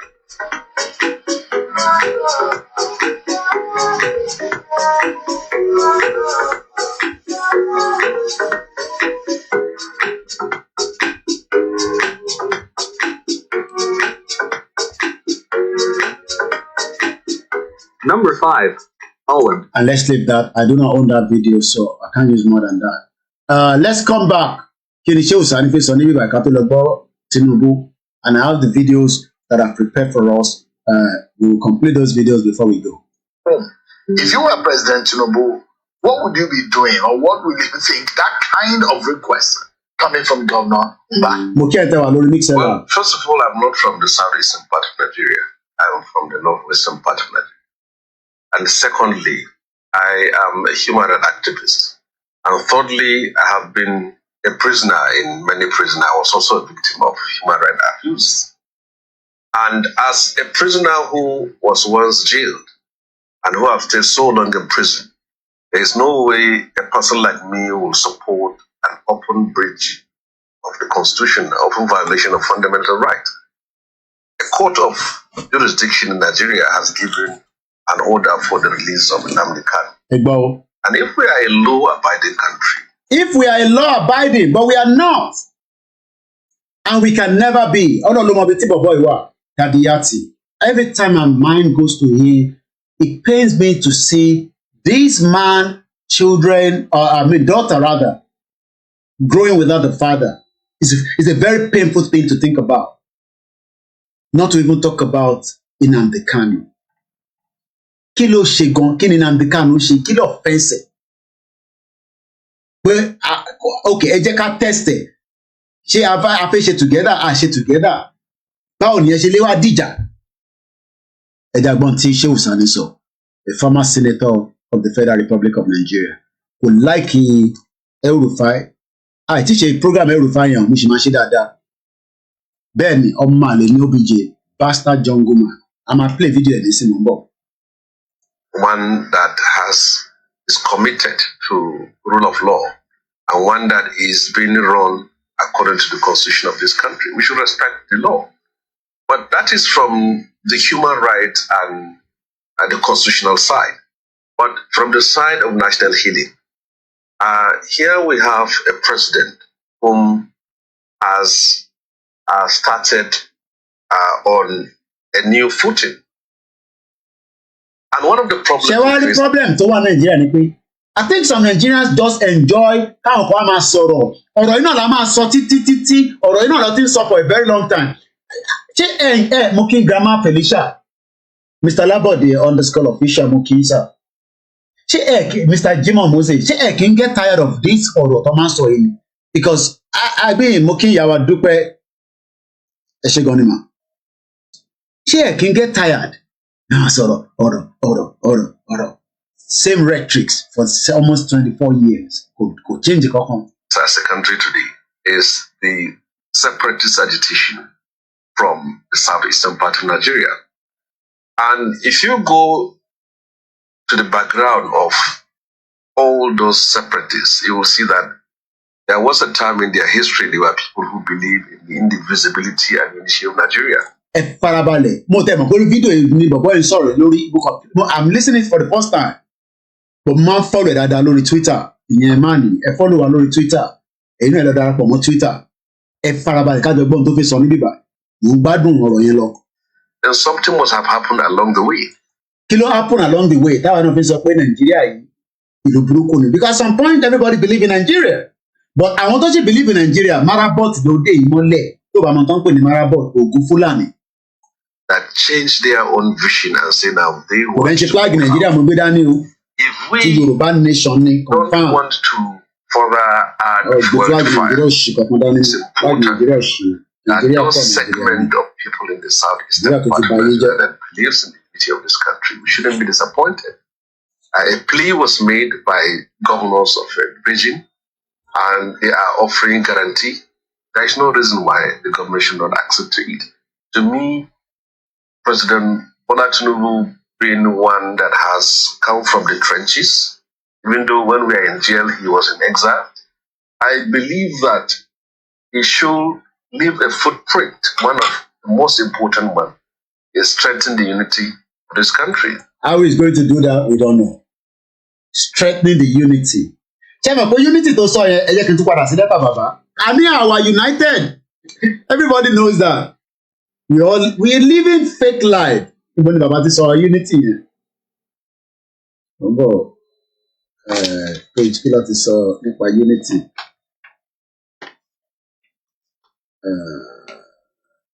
Yeah.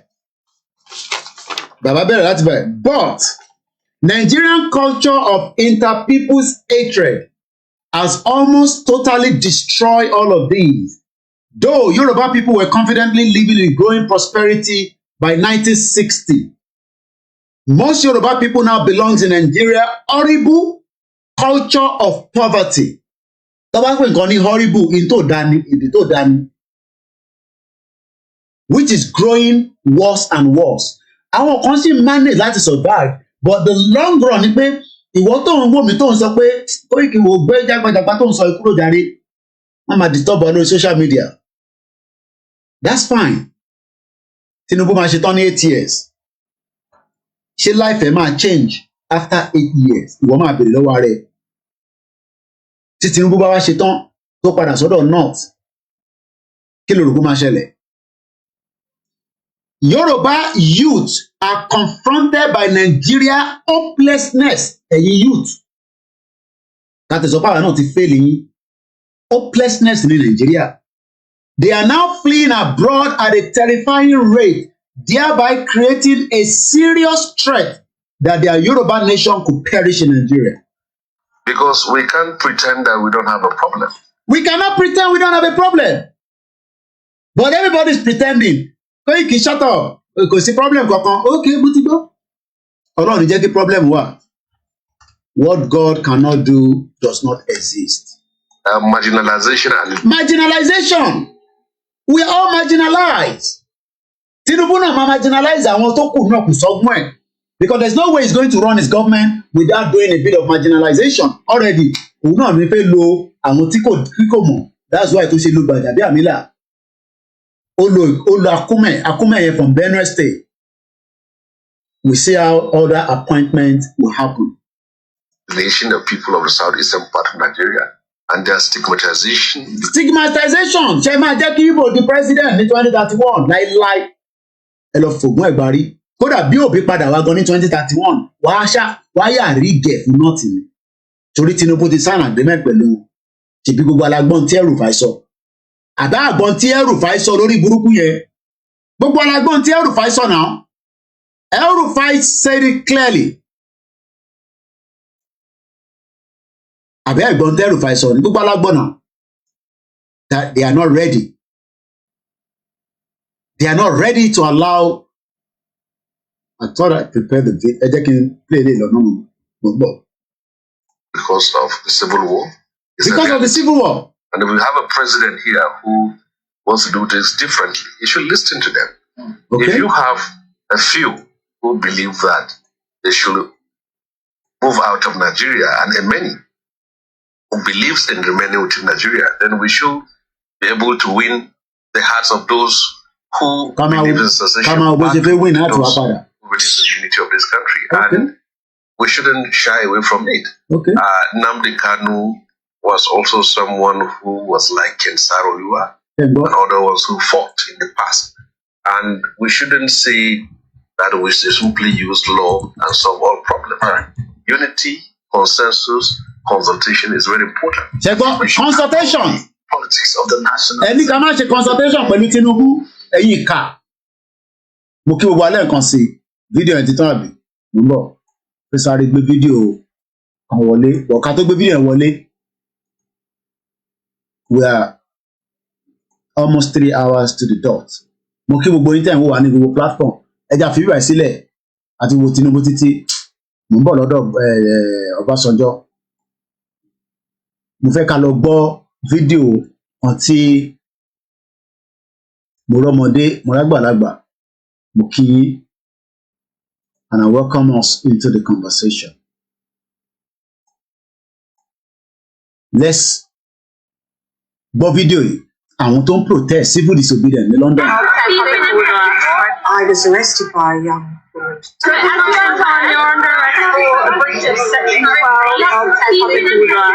I was arrested by a young woman police officer. She put my hands behind my back and handcuffed me. She was very professional and very calming. She wanted to develop her skills and like catch murderers, which I'm all for. I doubt this old grandmother walking in the road is her top priority. The police have a very powerful, intimidating role because they've arrested me, they've locked me up, they've shouted at me to get off the street. When they're friendly, they're gathering intelligence. And when I went in that cell, because I've never been in a cell, the first 5 minutes I felt like, really, where am I? What's going on? And I didn't know whether I was going to be okay or not. And I prayed so hard because I felt I was doing what I should be doing. And I felt this wonderful peace and strength come over me, and I was absolutely fine. I'm not going to stop. I won't stop. You can keep arresting me, and I'm not going to hurt any. ẹ má bínú ẹ̀ńtẹ̀ wà lórí ọlọ́run ní Koiki rẹ̀ mention pé audio yẹn ò jáde. My backend team is just telling me that kò sí audio rárá. So how people sit down there and nobody says anything is what I don't know. Apology to those of you there. So let's refresh. Ẹ má bínú, I like to slow down ká fi start again. Ẹ̀yin tẹ́ bá ń jáde ẹ máa wà careful. Ajá kan ó gégé ọ̀kan jẹ ní London ní bíbá. Àwọn màlè kan oríṣiríṣi ajá olóṣèlú ló máa ń kó káàkiri kọ́nà kó ṣàánú wa. Anyone. I'm not going to be angry at anyone. I'm not going to say a bad word to anyone. Ẹ̀gbọ́n kan tí woman yẹn sọ ní bíbá ẹ̀, ó ní I won't stop because she believes in what she's doing even though she has been arrested. We cannot be one again and we will never be one. I'm not going to stop. I'm not going to stop. I won't stop. I won't stop. You can keep arresting me. And I'm not going to hurt anyone. And I'm not going to hurt anybody, which is what we are doing. Angry at anyone. I'm not going to say We are not also hurting anybody. So you can't feel sílẹ̀. Ẹ jẹ́ ká gbọ́ OBJ díẹ̀ ní bíbá just for a few minutes. Crisis. And of course, everywhere in the world, people were concerned. But that was what led to the Secretary General of the United Nations appointing me as a special envoy. But after you were appointed, if I may interrupt, what we saw in January was a new military offensive, this time on behalf of both the Congolese army and the Rwandan army in a joint operation, a massive offensive against the Hutu militiamen in the east. Was that something you were in favor of? On the 7th of November last year, the leaders of the Great Lakes region called for a summit. The Secretary General of the United Nations himself was at that summit. The leaders of AU were at that summit. And that summit took certain decisions. One, to confirm my appointment, not only as a special envoy of the Secretary General, but also as facilitator, mediator for the Great Lakes region and for the AU, and also for President Benjamin Mkapa, the former president of Tanzania, to join me. I put it to you again, are you in favor of these joint military operations, Congolese army and Rwandan army working together to try to use the phrase used by the president of Rwanda, eradicate the Hutu militias? Do you favor them? At that point, the main problem. Bó ṣe ní kó lọ pa àwọn ọmọ OPC, bàbá burúkú yìí. Òun ló give order pé kó lọ pa gbogbo àwọn ọmọ OPC níjọ́ náà lọ́hùn kó tó di pé bá dé bá máa burúkú tẹ̀ ń wò yìí. Ó waste ẹ̀mí àwọn èèyàn gan while he was the president. A bá máa lọ sí church, a lọ máa tọrọ foríjì. Of the humanitarian crisis happening. Stemmed. But on the 7th of November, as I told you, when the leaders of the Great Lakes met in Nairobi, President Kagame, I'm just going to forward it a little bit. Through a nationwide democratic election. So he has that. Sherry gbogbo àwọn bàbá yìí, they have destroyed so much that sometimes taba play back and we ask ourselves, and this is going to be our last video. How many minutes? Okay, money 15 minutes. Because the next one here is about 8 minutes. I do not own the copyright. Ma fẹ́ ká enjoy gbogbo 10 minutes yìí. Keep my boil ara yín. Every day zeni níbẹ̀, all criminals. Enjoy it and I'm coming back. How many cars do we have in Nigeria? How many cars? 35 million is 1/3 of the entire population of Nigeria. How many cars do we have? It is not true. Some of those LCs that are established, go and talk to the master. The ship comes on the sea. Vessels go, offload from the sea, take the petrol to Cameroon and to Benin. Meanwhile, somebody at the port takes a piece of paper. You will see a list of bills of lading saying that 15 vessels landed in Lagos on the same day. 15. Look at the dates. You will see 15 vessels. I have seen it. 15 vessels landing on the same day. Somebody will think that he actually saw them. Those are the documents that are presented. And why would it not happen? You have created an opportunity for rent seeking. The difference between 65 and 140 is so huge. 1 trillion naira is enough to bribe anybody to sign anything.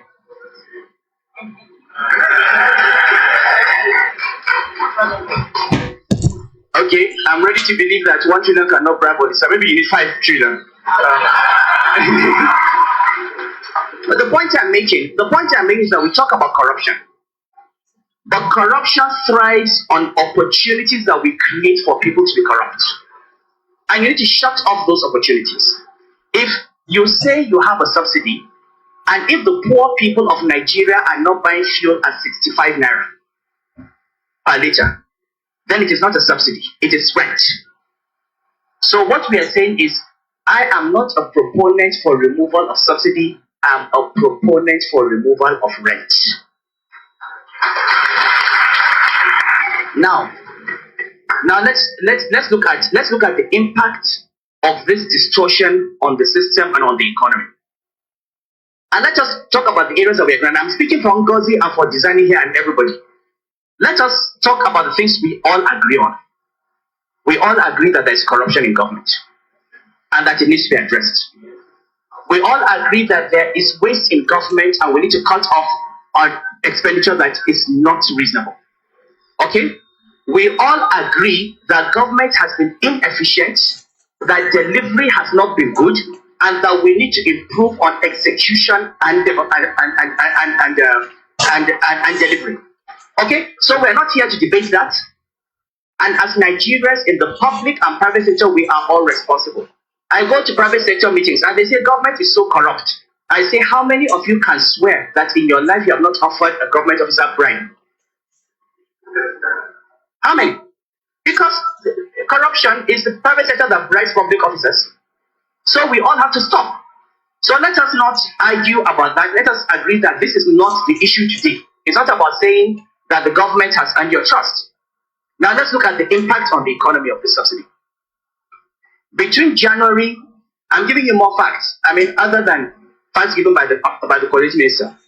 Between January and November, the total amount of foreign exchange we sold to petroleum marketers at WDF and Interbank was in excess of $8 billion.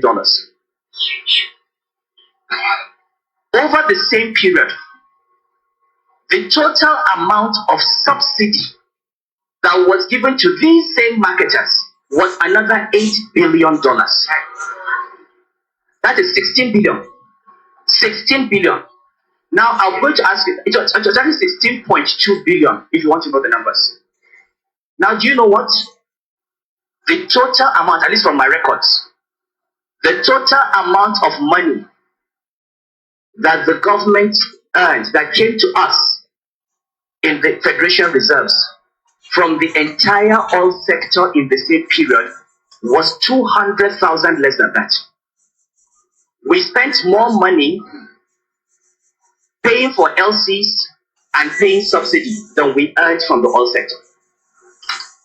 Now ask yourselves, is this a country? Is this an economy? We have spent 1.4 trillion naira, one third of total government expenditure, subsidizing petroleum products. I'll give you another number. Ngozi has given you reserves per capita. Issa Remu said, let's talk about production. Let's talk about production. We produce 2.2 million barrels a day. With our population of 160 million, every day Nigeria produces 1 barrel of oil for 80 Nigerians. Okay? 1 barrel for 80 Nigerians. Look at all the other open countries. The nearest to us is Algeria, which has 1 barrel for 30. And Algeria is a gas producing country. Saudi Arabia produces 1 barrel of oil for every 3 citizens every day. Okay? Now, you produce 1 barrel for 80. Your share of revenue of that barrel is maybe 50%. So you can, for effectively say it's 1 barrel for 160 Nigerians. They need power. They need infrastructure. They need medical care. They need food. You need to pay salaries. Women are dying every day in childbirth. Children are dying of malaria. People are dying of AIDS. You need roads. You need petroleum subsidy. Please give me your hierarchy of priorities. What will you sacrifice? We are taking 1/3 of that money and paying petroleum subsidy, leaving 2/3. And out of that 2/3, Ngozi will tell you 70% goes to pay salaries. Same people talking about government expenditure. If you say you're going to retrench workers in the civil service, they'll be up in arms. How do you reduce salary? How do you reduce the salary bill? The same people that have said we want minimum wage of 18,000 naira are saying you are spending too much. Where is the money going to come from?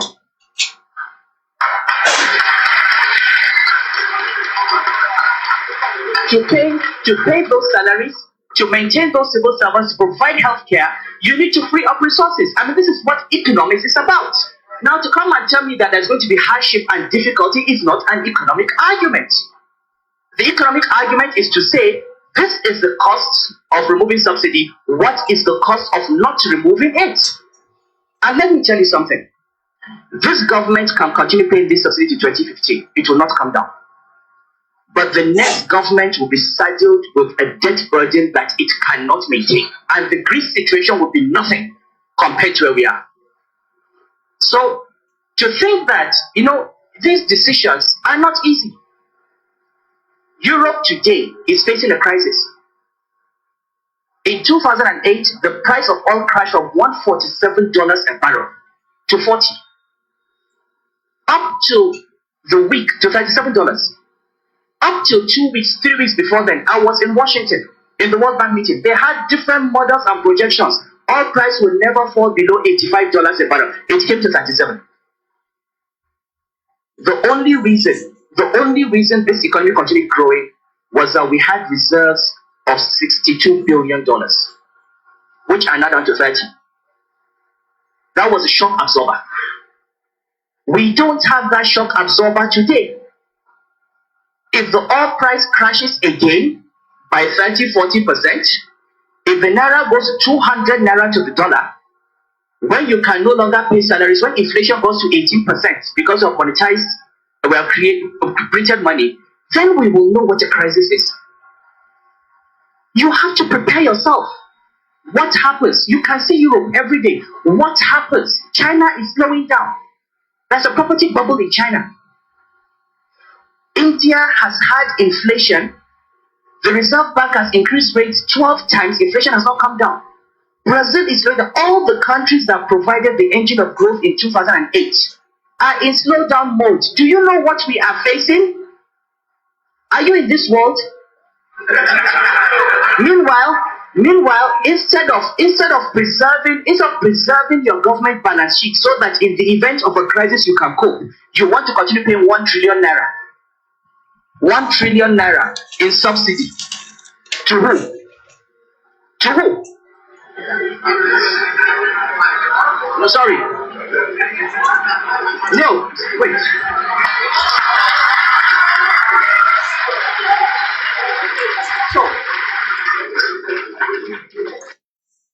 I hope you enjoy the last video, and we are now 5 minutes to the end of our program. I'd like to appreciate every one of us that have joined the broadcast, whether you are for or against the disintegration of your beloved country, whether you are one that wants to keep it or not. But one thing is, we can no longer live in denial. The negotiation will continue. The negotiation will happen. Nobody can stop the Yoruba people from asking for their right. The Yoruba-speaking tribe of Nigeria has been accepted as the 45th member of the Unrepresented Nations and Peoples Organization. Leader of the Yoruba World Congress, Professor Banji Akintoye, says the membership represents a very important step in the collective quest of well-meaning Yoruba people to achieve the goal of dignity and self-determination. It is my great pleasure and pride to inform you that the Yoruba nation has been admitted to the membership of UNPO. UNPO means Unrepresented Nations and Peoples Organization, with its headquarters in The Hague. The UNPO expressed their gladness to welcome the Yoruba nation as a new member of UNPO, and they are looking forward to working with us. It is important because it is a great stride, and it represents a very important step in our collective quest to achieve the goal of dignity in the country in which we live, and also to achieve the goal of self-determination for our nation. Our Yoruba nation now has a voice on the international stage via the machinery of the UNPO, which maintains a permanent presence before the United Nations and before other international agencies like the European Union, the African Union, the United States government, and the governments of various other countries across the world. The Yoruba speaking. On that note, we go and listen to Jekomo Tabapadawa. We start winding the program down. And I say very good afternoon. And thank you so much to everyone that have joined us throughout the program. We hope you've been able to enjoy and learn reasons why we, the Yorubas, are asking for the right to self-determination. Our right will be respected, just as other countries' rights are also respected. Moki Professor Adebanji Akintoye, Moki Baba Chief Ayeloge, Moki gbogbo ọmọ Yorùbá káàkiri, Moki gbogbo àwọn ẹgbẹ́ kọ̀ọ̀kan láti ìlà North America, láti ti UK, Canada, and ti Nigeria. Moki gbogbo àwọn balẹ̀ Yorùbá, Moki gbogbo èyí tí ẹ jókòó fún transmission tí a tún gbé wá ní ọ̀sán yìí. Bí ṣe sọ tí a bá ní strength, a padà wá ní alẹ́, if otherwise, ó tún di ọjọ́ mi ọjọ́ rẹ̀. Ẹ keep an eye pẹ̀lú gbogbo program tí à ń gbé wá lórí ètò tí Koiki Media.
We're bringing you the workplace.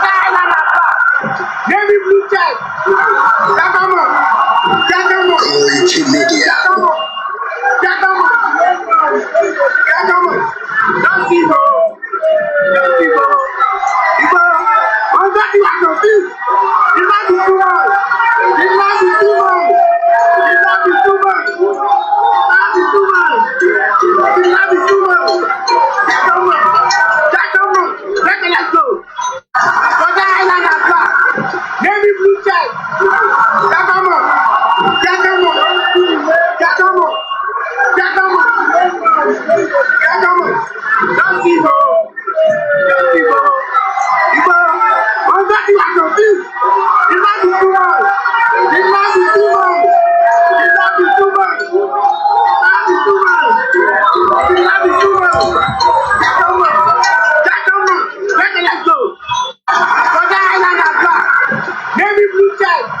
Thank you so much. Have a very great afternoon. Enjoy the rest of the evening, the afternoon, from wherever you are, nílẹ̀ Yorùbá, ní abroad, ní Africa, ní Asia.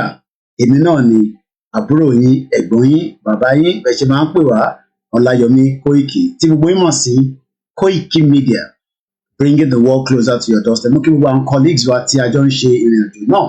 Ọba Elédùmarè, what God cannot do does not exist. Ní orúkọ ti bàbá àti tọmọ, inshallah wa qudratullahi, láṣẹ àwọn tó láyé tó lọ́run, kò sẹ́nì kankan tó lè stop ìrìn àjò Yorùbá nation. Pọ̀ tí ìbí ẹni náà dá, nítorí pé Yorùbá nation òun ni tiwa, kò dẹ̀ sẹ́ni tó lè yọ kúrò. Amẹ́ríkà ò tó bẹ́ẹ̀, UK ò tó bẹ́ẹ̀, bọ́ bá dánwò wá parẹ́ pátápátá. The worst case is àjọ máa jókòó láti negotiate bá ṣe máa kúrò ní. Salutation to all our fathers, our mothers, and everyone that is working quietly. Ẹlòmíì àtẹ̀lé sọ pé ibi báyìí ló bá ṣe dé, but they are not stopping and they are doing their best. Ìwọ náà ṣe best tiẹ̀, stop complaining, stop mourning. Bye for now.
ẹ má fojú ko eruku ata abẹ́ ń bẹ eruku ata tí o ti fojú ko bàbá wà gbogbo Nàìjíríà.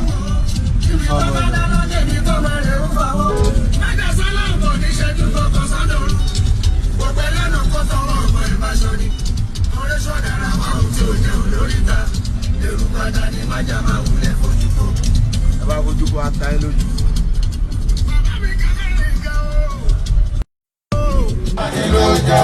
ọmọ Oòduà ọ̀gá Fúlàní ló jẹ́ o. Yorùbá nation yìí ti gbogbo wa ni kó má gbọ́dọ̀ bàjẹ́ torí kò sílùú mìíràn.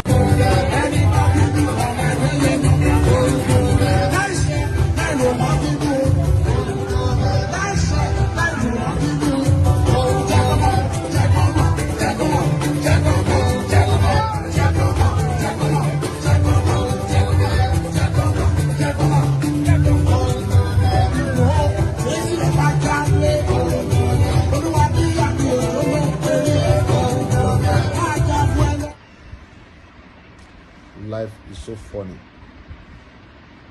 You come with nothing, then fight for everything, and later leave everything and go back with empty hand. God is powerful. Ó jọ gàtè, kò jọ gàtè. Yorùbá nation ṣe bí eré, ó kéde ara rẹ̀. Yorùbá nation rèé o, ó dúró nàtán. Yorùbá nation, ó dúró gédégbé làwa wà. Ó dúró gbáǹkéké, ó dúró gbáǹkọ́gbì bí ọ̀pá ọ̀ranyàn. káàkiri nílẹ̀ Amẹ́ríkà, ìlú tí a tẹ̀dó sí orókè Oòduà, onílẹ̀ Yorùbá kò lè farasin. Yorùbá Nation ti dúró nàtán fáyé rí ní USA. Ló bá tán, ẹgbẹ́ ìlànà Oòduà lábẹ́ olùdarí ọ̀jọ̀gbọ́n àgbà Bánjí Akíntóyè, ẹ̀ka ti USA lábẹ́ ìṣàkóso Barrister Adékúnjọ ń ló gbé akéde Yorùbá Nation yìí kalẹ̀ kàǹkà. Àgbájọ ọwọ́ là fi sọ̀yà o, àjèjì ọwọ́ kan ò gbẹ́rù lórí, kárìn kápọ̀ yíyẹni. Gbogbo ọmọ Oòduà nílẹ̀ Amẹ́ríkà àti lágbàáyé ńlá pè láti darapọ̀ mẹ́gbẹ́ wa yìí ní www.ilanausa.org tàbí kí ẹ pè wá sí 202-210-3251. Yorùbá Nation kéde ara rẹ̀ fáyé rí, ojú tẹlẹ́gàn. Yoruba Nation is calling. Sons and daughters of Yoruba land and citizens of the world, behold, the Yoruba Nation has come to stay. The billboard is magnificent. It is beautiful. It is second to none. It is historic. Sons and daughters of Oduduwa land, this is a clarion call for you to be part of history. Make haste and join Ilana Oma Oòduà USA at www.ilanausa.org. Today, as tomorrow may be too late, Yoruba Nation is second to none. Call us today at 202-210-3251. Yoruba Nation, Ògo Adúláwọ̀. Koiki Media, we're bringing the world closer to your doorstep.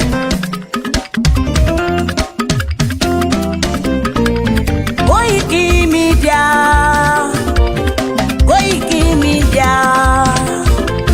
Koiki Media, we bringing the world closer to your doorstep. Koiki Media,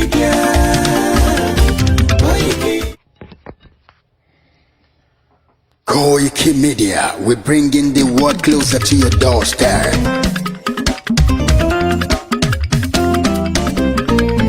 Koiki Media. Koiki Media, bringing the world closer to your doorstep. Have a very good afternoon. Thank you so much. Assalamu alaikum. Blessed to all our Christians and all our traditionalists across the world. Bye for now.